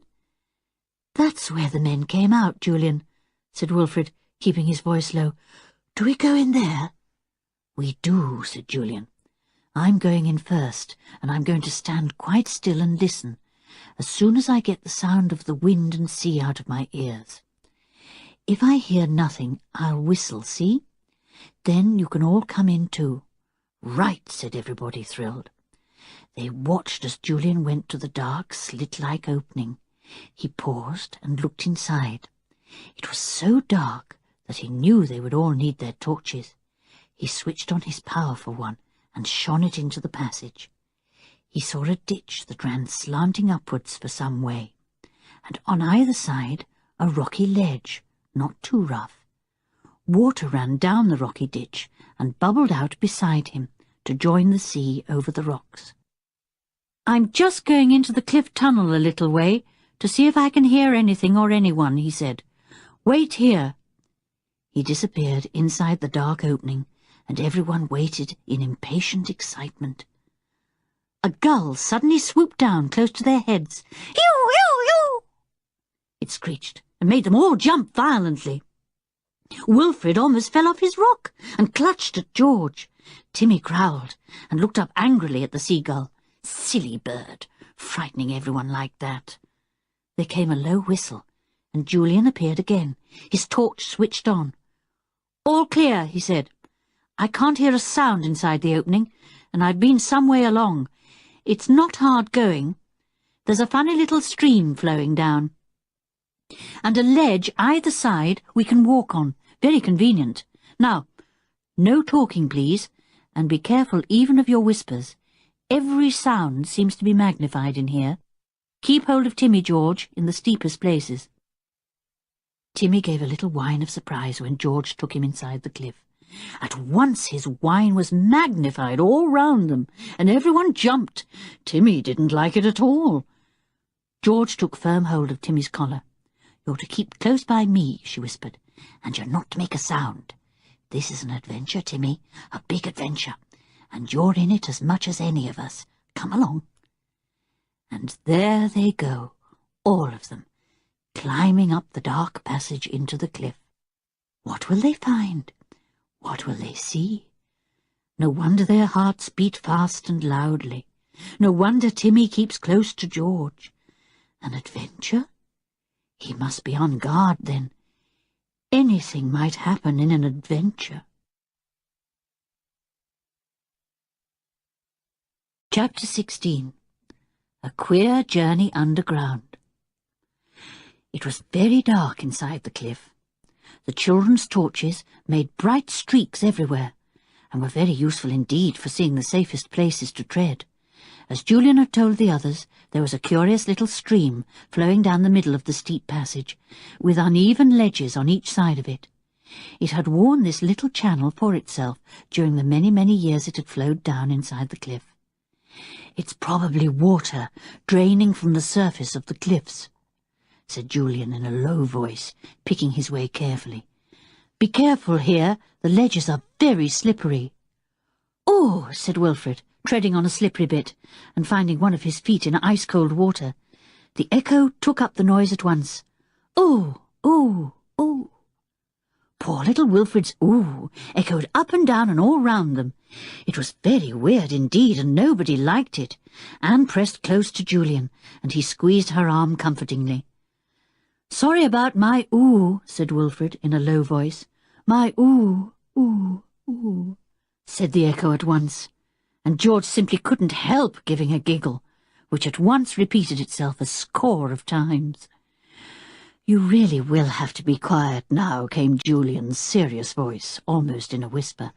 "I have a feeling we're coming to some big opening. There's suddenly a great draught blowing down this steep passage. I can feel it round my head." The others felt it too, as they climbed higher up the steep passage, trying to avoid the tiny stream that splashed down its worn channel. It made a nice little noise, very cheerful, Anne thought, and gleamed brightly in the light of their torches. Julian wondered how in the world anyone could take crates or boxes down such a steep, dark passage. "It's wide enough, I suppose," he thought, "but only just, and the bends in it must be very awkward for boxes to get round. I do hope we don't meet anyone round a bend, carrying a crate or two. My word, the draught is quite a wind now. There must be an opening somewhere." "Phew! We've not only gone upwards, we've gone a good way forward too," whispered Anne. "Wasn't the old castle somewhere in this direction?" "Yes, I suppose it would be," answered Julian, stopping to think. "Gosh, I wonder if this passage comes up in one of its cellars. An old castle like that would have huge cellars, and probably a dungeon or two for prisoners. Let me think. We must have left the cliff behind now. Yes, I think we may be heading for the castle. Why didn't I think of that before?" "Well, then, the well wall must run down beside the castle foundations," said Dick, in much too loud a voice. The echo made everyone jump violently, and Julian stopped climbing and hissed at Dick. "Whisper, can't you, idiot? You nearly made me jump out of my skin." "Skin, skin, skin," said the echo, in a peculiar whisper that made George want to laugh. "Sorry," whispered back Dick. "I think you may be right about the well wall running down beside the foundations of the castle," Julian said, whispering again. "I never thought of that. The castle wasn't very far from the well. It would probably have enormous cellars spreading underground." "The wall in the well that queer little door was in was terribly thick," said Dick. "I bet I was looking into one of the castle cellars when I peeped through it." This was all very interesting. Julian thought about it as they went on and on through the endless passage. It ran more or less level now, and was easy to walk through, for it was much wider. "I think this part of the passage was man-made," said Julian, stopping and facing the others, his face bright in the light of their torches. He went on in a loud whisper. "Up through the cliff, the passage was a natural one, awfully difficult to climb, but here it's quite different. Look at these old bricks here, probably put there to strengthen the tunnel." "Yes, a secret way from the castle to the sea," said Dick, almost forgetting to keep his voice down in his excitement. "I say, isn't it thrilling?" Everyone began to feel even more excited, all except Timmy, who didn't much like dark, secret passages and couldn't imagine why Julian was taking them for such a gloomy and peculiar walk. He had splashed solemnly through the stream the whole time, finding the stone ledges much too slippery for his paws. The draught grew stronger, and was very cold indeed. "We're coming near to the opening where the draught comes from," whispered Julian. "All quiet now, please." They were as quiet as possible, and Anne began to feel almost sick with excitement. Where were they coming to? Then suddenly Julian gave a low exclamation. "Here we are! An iron gate!" They all tried to crowd round Julian to see. The gate was a big, strong one, with criss-cross bars of iron. They could easily see between the bars, and they shivered in the draught that swept through the great gate. Julian shone his torch through the bars, his hand shaking in excitement. The bright ray of light ran all round what looked like a stone room, quite small, with a stout nail-studded door at the far end. This door was wide open, and it was through this that the steady draught blew. "This is a cellar, or a dungeon, more likely," said Julian. "I wonder if the gate is locked." He shook it, and it swung open quite easily, as if it had been well oiled. Julian stepped into the dungeon, flashing his torch all round the dark and dismal little place. He shivered. "It's cold as ice, even on this warm day," he said. "My word, I wonder how many poor miserable prisoners have been kept down here in the cold." "Look, here's a staple in the wall," said Dick, standing beside him, examining the half-hoop of iron deeply embedded in the stone wall. "I suppose the unhappy prisoner was tied up to this, to make his punishment even worse." Anne shivered. "How could people be so cruel?" she said, a vivid imagination seeing wretched men here, with perhaps only crusts of bread to eat, water to drink, no warmth, no bed, only the stone floor. "Perhaps some of them escaped out of the gate and went down the cliff passage," she said hopefully. "No, it's much more likely that the passage was used to get rid of the prisoners," said Dick. "They could be dragged down to the sea and drowned, and nobody would ever know." "Don't tell me things like that," said Anne. "It makes me feel I shall hear groans and cries. I don't like this place. Let's go." "I hate it too," said George, "and Timmy's tale is right down. I feel as if this horrid dungeon is full of miserable memories. Julian, do let's go." Julian walked over to the nail-studded door and went through the doorway. He looked out onto a stone-paved passage, with stone walls and ceiling. He could see other doors, iron-barred, along a dismal stone passage. He came back to the others. "Yes, these are the castle dungeons," he said. "I expect the castle cellars are somewhere near, too, where they stored wine and food and other things. Come on, let's explore. I can't hear a sound. I think this place is absolutely empty." They all followed Julian down the stone passage, looking in at each miserable dungeon as they passed. Horrible, dirty, damp, cold, bare, poor, poor prisoners of long ago. At the end of the passage was another iron-barred door, but that too was wide open. They went through it and came out into an enormous cellar. Old boxes were there, old worm-eaten chests, broken chairs, loose papers that rustled as their feet touched them, the kind of junk that can be found in 1,000 cellars. It all smelt rather musty, though, as Julian said. The draught that blew everywhere took away some of the smell. They came to some stone steps and went up them. At the top was another great door, with an enormous bolt on it. "Fortunately, the bolt is our side," said Julian, and slid it out of its socket. He was surprised that it went so smoothly. He had expected it to be rusted and stiff. "It's been oiled recently," he said, shining his torch on it. "Well, well, other people have been here not long ago and used this door. We'd better go quietly, in case they're still here." Anne's heart began to beat loudly again. She hoped there was no one waiting round a corner to jump out at them. "Be careful, Julian," she said. "Somebody may have heard us. They may be waiting to ambush us. "All right, Anne, don't worry," said Julian. "Old Timmy would give us warning growl if he heard a single footstep." And good gracious, at that very moment Timmy did give a growl, an angry, startled growl that made everyone jump and then stand still, holding their breath. Dick looked round at Timmy, who was growling again. His head was down, and he was looking at something on the floor. What was it? Dick swung down his torch to see. Then he gave a small laugh. "It's all right. We don't need to be scared yet. Look what Timmy's growling at." They all looked down and saw a great fat toad, its brilliant eyes staring steadily up at them. As they exclaimed at it, it turned aside and crawled slowly and clumsily to a little damp spot in the corner of the wall. "I've never seen such a big toad in my life," said Anne. "It must be 100 years old. Goodness, Timmy, you made me jump when you suddenly growled like that." The toad squatted down in its corner, facing them. It seemed to glare at poor Timmy. "Come away, Tim," said Dick.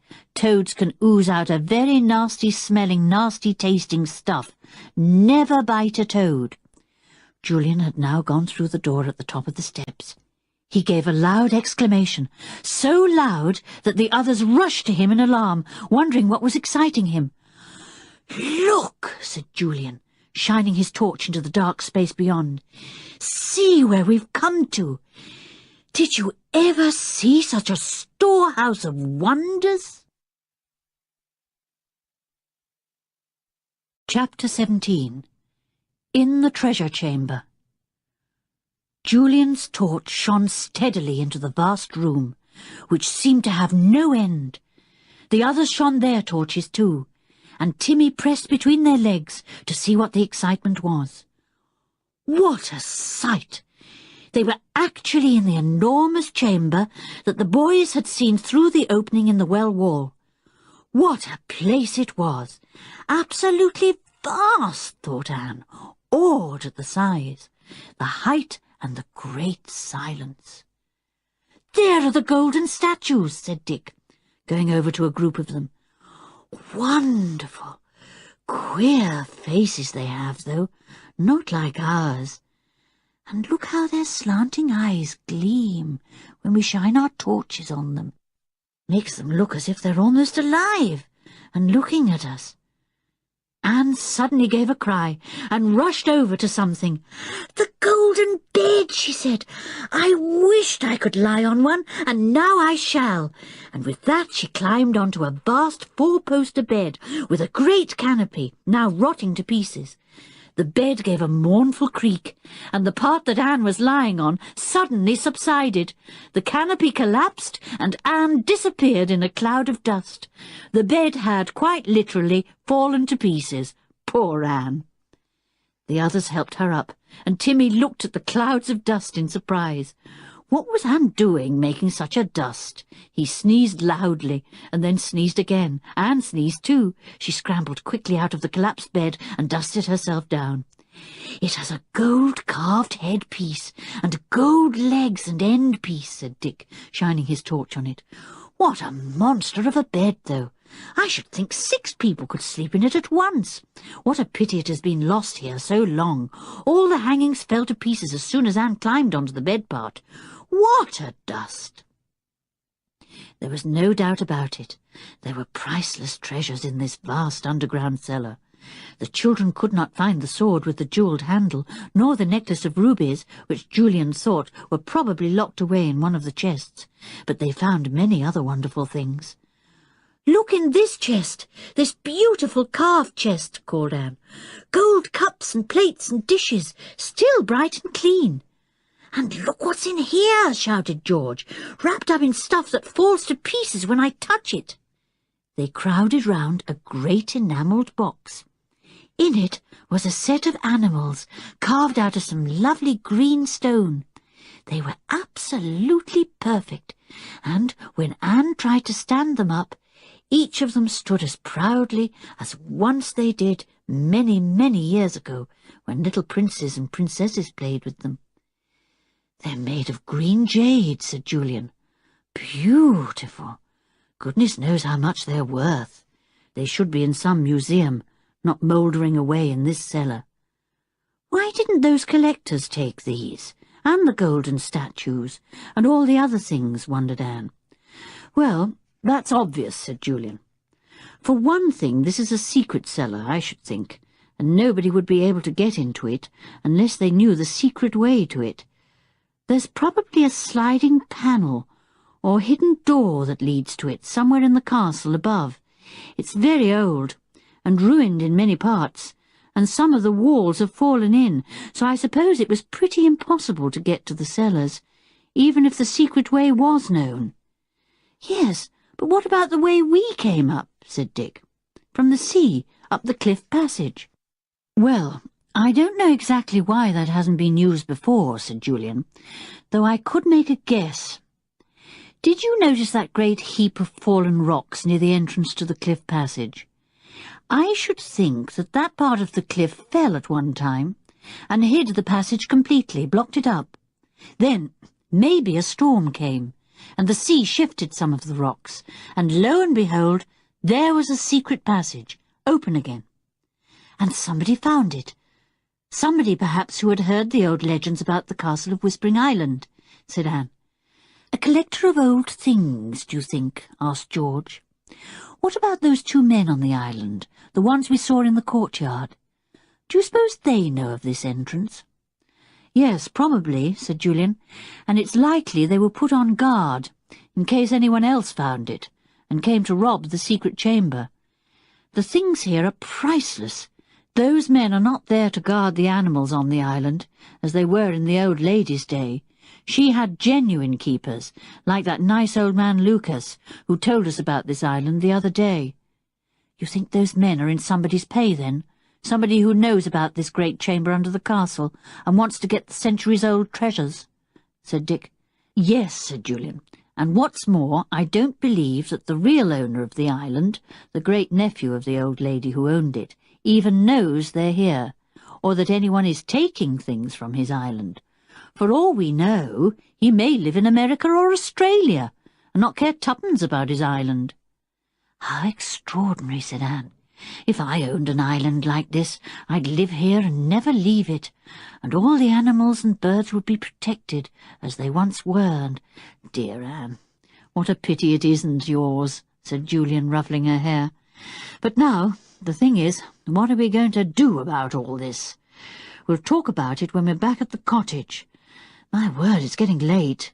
It will be pitch dark outside, unless the moon is up and the sky is clear of clouds. Well, come on, then. Let's go, said Dick, making for the great nail-studded door. Then, as Timmy suddenly gave a blood-curdling growl, he stopped in fright. They had shut the door, but now it was opening. Somebody was coming into the great underground chamber. Who could it be? Quick, hide, said Julian, and he pushed the two girls behind a great chest. The others were near the golden bed, and they crouched behind it at once, Dick's hand on Timmy's collar. He had managed to stop the dog from growling, but was afraid that Timmy would begin again at any moment. A man came into the room, one of the two big fellows that the children had seen in the courtyard. He didn't seem to have heard Timmy growling, for he sauntered in, whistling lightly. He shone his torch all round, and then called loudly, "Emilio! Emilio!" There was no answer at all. The man yelled again, and then an answer came from beyond the door, and hurrying footsteps could be heard. Then in came the other big rough fellow, and looked around, shining his torch. He lighted an oil lamp on a box, and switched off his torch. "Always you sleep, Emilio," growled the first man. "Always you are late. You know the boat comes tonight to take the next batch of goods. Have you the list? We must wrap them up quickly, and take them to the shore. That little statue has to go, I know." He went over to the statue of a boy, whose eyes gleamed with emeralds. "Well, boy," said the man, "you're going out into the world. How'll you like that after being in the dark so long? Don't glare at me like that, or I'll box your ears." Apparently the golden boy went on glaring, for the man gave his head a sharp smack. The other fellow came over and shifted a long, deep box over from the wall to the little golden statue. Then he began to wrap it up carefully, rolling material round and round it, from head to foot, while the golden boy stood patiently. "What time is Lanyon coming for it?" asked Emilio. "Have I time to wrap another?" "Yes, that one over there," said the first fellow, pointing. Emilio went whistling over to it, passing the chest behind which the girls were hiding. They crouched right to the floor, afraid of being seen. But Emilio was sharp-eyed, and thought he saw something move as he passed by the chest. He stopped. What was that poking out by the side of the chest? A foot! A foot! Emilio rushed round the chest. His torch switched on again. He gave a loud shout. "Carlo! There's someone here! Come quickly!" Carlo, the second man, dropped what he was holding and raced round to Emilio, who had now pulled the girls roughly to their feet. "What are you doing here? How did you get in?" shouted Emilio. Julian shot out from his hiding place at once, followed by Dick and Wilfred. George was doing all she could to hold back Timmy, who was now deafening everyone with his angry barks. He did his best to get away from George, but she was afraid he might fly at Emilio's throat. The two men were full of amazement to see the 5 children and Timmy. "Keep that dog back or I'll shoot him," said Carlo, producing a gun. "Who are you? What do you mean by coming into this place?" "We came by boat, but the boat got washed out to sea," said Julian. "We've been camping on the island. We just wandered into this place by mistake." "By mistake? Well, I can tell you that you've certainly made the biggest mistake of your life," said Carlo. "You'll have to stay here for quite a long time, till our job's done at any rate." "What's your job?" asked Julian bluntly. "Wouldn't you like to know?" said Carlo. "Well, one part of it is to guard the island and keep off strangers. Now, we've jobs to do tonight and tomorrow, and I'm afraid you're going to have a miserable time. You'll stay down here in this old cellar till we come back again. And what will happen to you after that, I don't know, because I'll have to tell my employer you've been spying down here. I wouldn't be surprised if he doesn't hand you over to the police, or lock you up down here for a month on bread and water." Timmy growled very fiercely indeed, and tugged hard to get away from George and fly at this hateful man. She hung on to him for all she was worth, though how she longed to let him leap at the man and get him on the ground. "Better go, Carlo, or we'll miss that boat out there," said Emilio grumpily. "We'll deal with those kids when we come back." He shouldered the box into which he had put the wrapped statue and started for the door. Carlo followed him, backing all the time to make sure that George did not set Timmy on to him. He shut the great door with a loud bang and shot the bolt. "Don't say anything for a minute, in case they're listening outside the door," said Julian. So they all stood in silence, Anne's knees trembling a little. "Oh dear, how unlucky to be caught like this."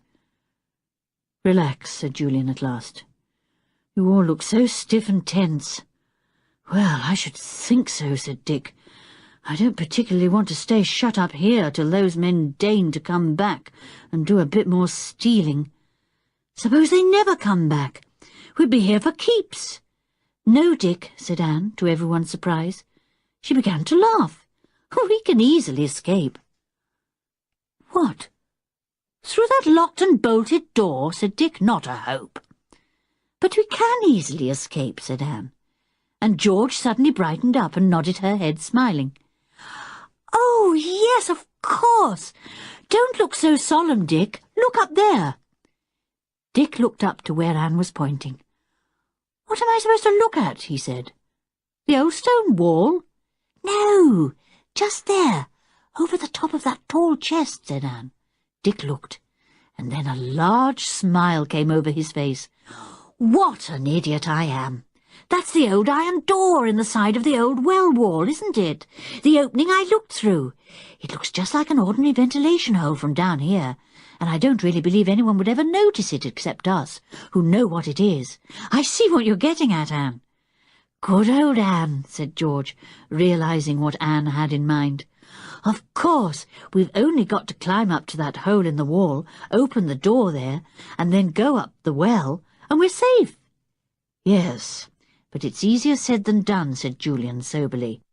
"We've got to get hold of the rope and climb right up it to the top. Not very easy." "Suppose the rope's at the top, with the bucket hanging on the hook," said Anne. "We'd never reach it then." "We'll think of something," said Julian. "Anyway, it's our only hope of escape. Now, we'll push that huge high chest or wardrobe or whatever it is right over against the wall under that opening into the well, and then we'll haul a table on top of that. There's a sturdy little one over there. Come on. We'll be through that opening in no time, and up the well. What a shock for dear Emilio and Carlo when they come back and find that the birds have flown.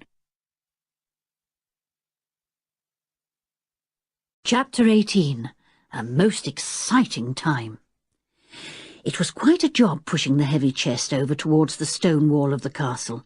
It took all of them shoving with all their might to do it. "We seem to be making an awful noise with the chest scraping over the floor," panted Dick. "I hope we're not heard." Timmy wished he could help. He kept jumping up and pressing his paws on the side of the chest, but Dick stopped him. "You're getting in the way," he said. "You go and sit near the door and warn us if you hear those men coming." So Timmy ran to the door and sat there, his head cocked to one side, listening, while the others went on shoving the heavy chest along. At last it was in position. Then came the job of hoisting a stout little wooden table on top. Julian climbed up to the top of the chest to take the table from Dick, but just couldn't manage it. It was so heavy and solid. So Wilfred climbed up beside him, and between the two of them they pulled up the little oblong table and set it firmly on top of the chest. Julian stood on it and found he could easily reach the little iron door that led into the old well. "Good," he said, and he gave the door a hard shove. It shook a little, but didn't budge. He gave it another hard push. "What's up?" said Dick, climbing up beside Julian. "It must open. The bolt's not there any more. It fell off into the well. I expect it's rusted a little again. We'll both shove it together." The girls watched the boys anxiously, dreading every moment to hear the two men returning. Together the boys pushed at the iron door, and it groaned and then gave way, swinging open inside the well wall. To the boys' delight, there was the rope, hanging near them. "We've done it!" Dick called down softly to the girls. "We'll come down and help you up to the table here. Then we'll try our luck up the well." The girls were soon on the chest top. There wasn't room for everyone on the table, and the boys were debating what to do next. "You go up the rope, Julian," said Dick. "You can climb up to the top and get out and look around and make sure there's no one about. Then Wilfred can climb up. Do you think you can, Wilfred?" "Of course," said the boy. "Then I can help Julian to wind up the girls." "Right," said Dick. "I'll stay here with the girls and help each of them onto the rope. First Anne, and you two can wind the rope up with her on it. Then George can go, and I'll follow last of all and shut the well door. And when the men come, they won't know how in the world we got out of the treasure chamber," said Anne, grinning. "What a shock for them." "When you've all gone up safely, I'll climb in myself and shut the door," said Dick. "Ready, Ju? I'll shine my torch for you." Julian nodded. He squeezed through the old iron door, reached out for the rope, and swung on it for a moment. Then up he went, hand over hand, till he reached the top, a little out of breath, but delighted to be out in the open air and the bright moonlight. It seemed almost as light as day. He called down the well, "I'm at the top, Dick, and all's well. Moon's out, and all is quiet." "You next, Wilfred," said Dick. "Can you get hold of the rope all right, do you think? For pity's sake, don't fall into the water. My torch will give you plenty of light." "Don't worry about me. It's just like being on the ropes at gym in school," said Wilfred scornfully. He swung his legs into the opening, leapt at the rope, hung on, and began to climb up just like a monkey. Julian's voice came down the well again, echoing hollowly, sounding rather queer. "Wilfred's safely up. Now send Anne. We'll wind up the rope for her, so that she doesn't need to climb, only hang on." Through the opening went Anne, and sat on its ledge. "Can you swing the rope a bit, Julian?" she called. "It's rather far for me to jump." "Goodness gracious! For goodness sake, be careful," called Julian in alarm. "Tell Dick to help you." But the well wall opening was so small that Dick couldn't even look through it while Anne was sitting there. "Don't jump till you've got firm hold of the rope, Anne," he told his sister anxiously. "Is Ju swinging it to and fro? Can you see it clearly? It's so dark in the well, and my torch isn't too good now." "Yes, I can see it," said Anne. "It bumped against my legs then, and I just missed getting it. Here it comes again. I've got it. I'm going to hold on to it tightly and drop off the ledge. Here I go." She sounded very much braver than she felt. She let herself drop off the ledge and there she swung on the thick rope, with the black water far below. "Wind me up, Jew," she called, and held on as the two boys at the top exerted all their strength. Dick saw her disappear up the well, and heaved a heavy sigh of relief. Now for George. He climbed down from the table and chest, and looked for George and Timmy, shining his torch everywhere. To his utmost surprise, he couldn't see them. He called softly, "Timmy?" A small stifled whine came from somewhere. Dick frowned. "George, where are you? For goodness sake, buck up and come out from where you're hiding. Those men might be back at any time. Don't play the fool." A dark curly head poked out from behind a large box near the door, and George spoke in a very fierce voice. "You know Timmy can't hang on to a rope. He'd fall and be drowned.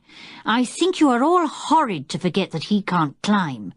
I'm staying here with him. You go on up the well."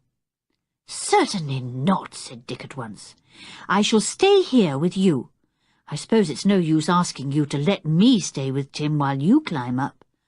"Not the slightest use. He's my dog, and I'm jolly well sticking by him," said George. "He'd never desert me, I'm sure of that." Dick knew George only too well when she was in one of her determined moods. Nothing, absolutely nothing, would make her change her mind. "All right, George. I expect I'd feel the same if Timmy was mine," said Dick. "I'm staying here with you, though." "No," said George. "We'll be all right, Tim and I." Dick ran to the chest and table that he had used to get up to the opening in the well wall, and climbed quickly to the top. He swung himself through, sat on the edge of the opening, and called up the well. "Julian, are you there? Listen.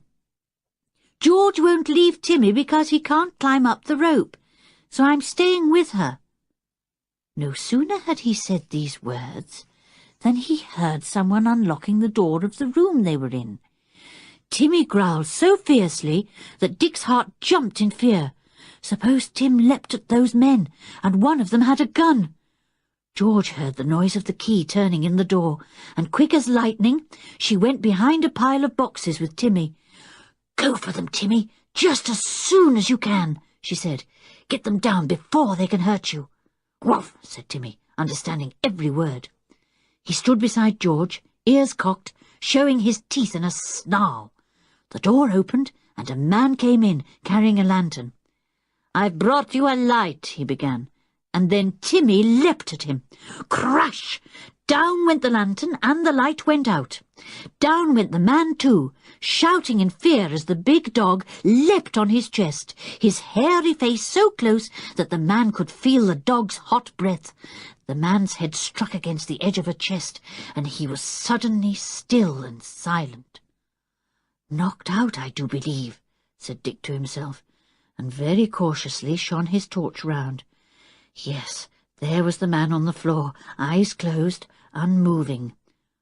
George was at the open door looking out, Timmy by her side. "Dick, I'm taking Timmy down the secret way through the cliffs. I'll be perfectly safe with him." "I must tell Julian," said Dick. "He's still at the top of the well, expecting you and Timmy. You go as quickly as you can and be careful. Timmy will look after you." George disappeared at top speed, her shoes making no sound. She looked anxious but not afraid. "Good as a boy," thought Dick, for the 100th time. "Every bit as good as a boy. Doesn't turn a hair. Now, I'd better get back to that opening in the well, and tell Julian that George and Timmy have gone down the secret way. That man is still locked out, thank goodness." He was soon on top of the chest and table, and peering through the hole, he could see the light from Julian's torch far away at the top, the light flashing on and off as if signalling. Dick called up, "Julian!" "Oh, so you're still there," said Julian, sounding very relieved. "Anything happened?" "Yes," said Dick. "I'll tell you in a minute. Swing the rope a bit, Ju." The rope swung near Dick, and he caught it, and was just about to swing himself into the well when he heard a noise. He looked back into the vast room, which was now in darkness, for he had switched off his torch. Someone came in hurriedly. "What's happened? Why didn't you—" Then he stopped as the light from the lantern he carried picked out the figure of the man on the floor. He gave an exclamation and knelt down by him. Dick grinned to himself. What about a nice little shock for this fellow? He reached down to the sturdy little table, gave it a shove that sent it hurling down to the floor, and then swung himself into the well on the rope. He was just in time to see the table fall with a crash by the man with the lantern, and to hear him shout in fear, and then Julian and Wilfred hauled him up the well, still grinning to himself. Bit of a shock for those men, he thought. George and Timmy disappeared, and the rest of us gone most mysteriously. Pull, Julian, pull. I've a nice little story to tell you. As soon as he was up on the well wall, telling the others what had happened, they laughed in delight. Good old George! Good old Timmy! George knows the way down the cliff passage all right, and if she didn't, Timmy would take her safely, said Julian. We'll go down on the rocks and meet her, I think. She should be all right, because the moon's out now, and everything is as light as day. And off they all went, through the wood, laughing, when they thought how puzzled and mystified those men must be. Chapter 19. Anne is a Tiger. In the meantime, George was hurrying down the secret way through the cliffs. Timmy ran first in front and then behind, his ears pricked for any possible pursuer or danger. He could hear no one. Good. Both he and George were glad to hear the babbling of the funny little underground stream as it ran swiftly down towards the sea. "It's a nice friendly sound, Tim," said George. "I like it." Once or twice they slipped from the wet ledges into the water, and George felt a bit afraid of falling and breaking her torch. "It wouldn't be much fun if we had to go down this passage in pitch dark," she told Timmy, and he gave a little woof of agreement. "What's that bright light?" said George suddenly, stopping in the passage. "Look, Tim, awfully bright. Is it someone coming with a lantern?" Timmy gave a loud bark and rushed in front. He knew that lantern all right. It was the one that somebody sometimes hung in the sky, and that George called the moon, didn't she know? George soon did know, of course, and cried out in delight. "Oh, it's the moon, of course, dear old moon. I'd forgotten it was a moonlight night tonight. I wonder where the others are, Timmy. You'll have to smell them out." Timmy already knew where they were. He had caught their scent on the wind. They weren't very far away. He barked joyously. Soon they would all be together again. He and George came out of the tunnel in the cliff and found themselves on the rocks. The sea was splashing over them, and the waves gleamed brightly in the bright moonlight. George saw something moving in the distance. She put her hand on Timmy's collar. "Careful, Tim," she said. "Is that someone coming over there? Stay by me." Timmy disobeyed for once. He leapt away and splashed through pools, over seaweed, over slippery rocks, barking madly. "Timmy!" called George, not recognizing who was coming. "Timmy, come back!" And then she saw who were coming over the rock in the bright moonlight, picking their way through the slippery seaweed. She waved and shouted joyfully, "Here I am! I've escaped all right!" What a joyful meeting that was! They all sat down on a convenient rock and talked 19 to the dozen, telling each other what had happened. And then a big wave suddenly came up and splashed all over them. "Blow!" said Julian. "Tide's coming in, I suppose. Come on, let's get back to Whispering Wood." Anne gave a most enormous yawn. "Oh, I don't know what the time is," she said, "and it's so bright everywhere that I'm not sure if it's day or night. All I know is that I'm suddenly most awfully sleepy." Julian glanced at his watch. "It's very late," he said, "long past our bedtime. What shall we do, risk sleeping here on the island, or find Wilfred's boat and row across to the mainland and have a nice long peaceful snooze in that dear little cottage?"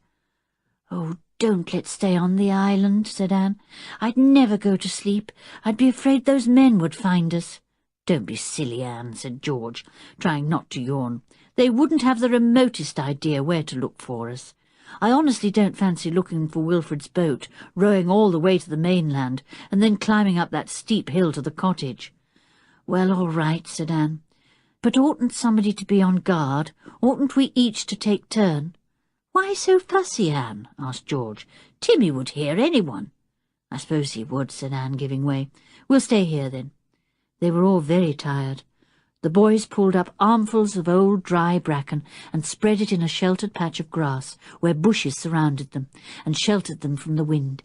It was not far from the cove where Wilfred's boat lay. They snuggled into the bracken. "Nice and cosy," said George, yawning. "Oh, I've never felt so sleepy in my life." And in 3 seconds she was sound asleep.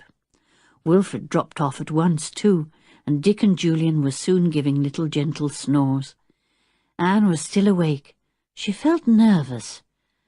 "I'd dearly like to know if those men are safely underground," she thought. "I can't imagine that they are very pleased at us getting away. They'll know we'll go to the mainland as soon as we can and tell everyone what we have found.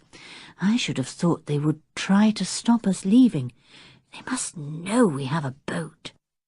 She lay and worried, keeping her ears open for any strange sound. Timmy heard her tossing and turning and crept over to her very quietly, so as not to wake George.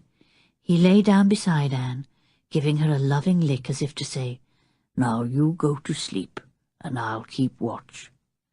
But still Anne didn't fall asleep. Still she kept her ears wide open for any unusual sound. And then, quite suddenly, she heard something. So did Timmy. He sat up and gave a very small growl. Anne strained her ears. Yes, it was certainly voices she could hear, low voices that didn't want to be heard. It was the men coming to find Wilfred's boat. Once they had that, the children couldn't get away from Whispering Island. Timmy ran a little way from the bushes and looked round at Anne as if to say, "Coming with me?" Anne got up quietly and went to Timmy. He ran on in front and she followed. She really must see what was happening. Then, if it was anything important, she could run back and rouse everyone. Timmy was taking her to the cove where Wilfred had left his boat, hauled high up on the sand for fear of big waves. They were both as quiet as they could be. Timmy growled a little when he heard the voices again, much nearer this time. The men had come quietly round the island in their own boat to set Wilfred's boat adrift. Anne saw them pushing Wilfred's boat down the sand towards the sea. Once it was adrift, she and the others would be prisoners on the island. She yelled at the top of her voice, "You stop that! It's our boat!" And Timmy began to bark his head off, prancing round the men and showing his big white teeth. The barking awoke all the others, and they leapt up at once. "That's Timmy!" shouted Julian. "That's Timmy barking! Come on, quickly, but be careful!" They ran at top speed to the cove. Timmy was still barking madly, and someone was yelling. It sounded like Anne. "Anne! No, no, it couldn't be quiet little Anne," thought Julian. But it was, for when the four arrived at the cove, there was Anne yelling to Timmy to bite the men and dancing about in a rare old temper. "How dare you come and take our boat? I'll tell Timmy to bite you, and he will too. Get them, Tim, get them. How dare you take our boat? Bite them, Timmy." Timmy had already bitten both the men, who were now rowing away in their boat at top speed. Anne picked up a stone and sent it whizzing after them. It struck their boat and made them jump. Anne jumped too when she turned and saw Julian, George, Wilfred and Dick. "I'm so glad you've come," she said. "I think Timmy and I have frightened them off, the beasts." "Frightened them off? You've scared them stiff," said Julian, hugging his sister. "You even scared me. Good gracious! The mouse has certainly turned into a fearsome tiger. I can almost see smoke coming out of your nostrils." "A tiger? Did I really sound like a tiger?" said Anne. "I'm glad. I hated you all thinking I was a mouse. You'd better be careful now. I might turn into a tiger again." The men were now out of sight, and Timmy sent a volley of barks after their vanished boat. What chance had any men against a dog and a tiger? Woof! "Julian, why can't we row back to the mainland now?" demanded Anne. "I'm so hungry, and there's nothing to eat here now, and I wasn't really very comfortable in that brackeny bed. I'm longing to sleep in a proper bed. I've a good mind to take that boat of Wilfred's and row myself back, if you don't want to come." Julian couldn't help laughing at this new fierce Anne. He put his arm round her. "I believe it's dangerous to say no to a tiger," he said, "so you shall have your way, Anne. I'm awfully hungry too, and I bet the others are." And in 5 minutes' time the 6 of them were out on the sea, Julian taking one oar and Dick the other. Swish, swash, swish, swash went the oars, and the boat rocked as it sped along. "I bet if those men spot us out on the sea in a boat going across to the mainland, they'll feel pretty uncomfortable," said Julian. "They'll know we'll be going to the police first thing tomorrow. My word, this has been quite an adventure, hasn't it? I shall be glad of a little peace now." "Well, you'll soon have it, Julian. That little cottage is waiting for you all, with its glorious view over the harbour and Whispering Island. You'll have quite a bit of excitement tomorrow, of course, when the police take you back to the island in their boat, and you show them the old well, the vast treasure chamber, the secret passage, and all the rest. You'll be there when all the men are rounded up. You'll watch them chugging off, prisoners, in the police boat, amazed that the famous 5 should have defeated them. What an adventure! And what a relief when all the excitement is over, and you lie peacefully on the hillside with the little cottage just behind you. "Now for a really lazy time," said Anne, when the 5 had seen the last of the police. "Let's all go out on the hill in the sunshine and have orangeade and biscuits and fruit salad, and Wilfrid shall play his magic pipe and bring his furred and feathered friends to see us." "Has he found his pipe, then?" said Dick, pleased. "Yes, he took the well bucket to get some water to drink, and lo and behold, the pipe was in the bottom of the bucket," said Anne. "He thinks it must have fallen there the last time he went to fetch water from the well, and nobody noticed it." "Oh, good," said George thankfully. "Wilfrid, what about playing a tune on your little pipe? I'm so glad it's found. I'd like to hear it again." Wilfrid was pleased. "All right," he said. "I'll see if my friends here still remember me." He sat down on the hillside, a little away from the others, and began to blow down the pipe, and out came the strange little tune. At once the birds in the trees around turned their heads. In the bushes the lizards raised themselves, put their quaint heads on one side and listened. Rabbits stopped their play. The big hare bounded up the hill, its great ears taking in every note. A magpie flew down to the boy's foot and sat there. Wilfrid didn't stir. He just went on playing as the creatures came to listen. Timmy listened too, and went to the boy, pressing against him, licking his ear. Then he went back to George. We'll leave them all there in the sunshine, quiet and peaceful, watching the little creatures that Wilfrid can always bring around him. Julian is lying back, looking at the April sky, glad that their adventure ended so well. Dick is looking down at Whispering Island, set in the brilliant blue harbour. Anne is half asleep. Quiet little Anne, who can turn into a tiger if she has to. And George, of course, is close to Timmy, her arm round his neck, very happy indeed. Goodbye, 5. It was fun sharing in your grand adventure.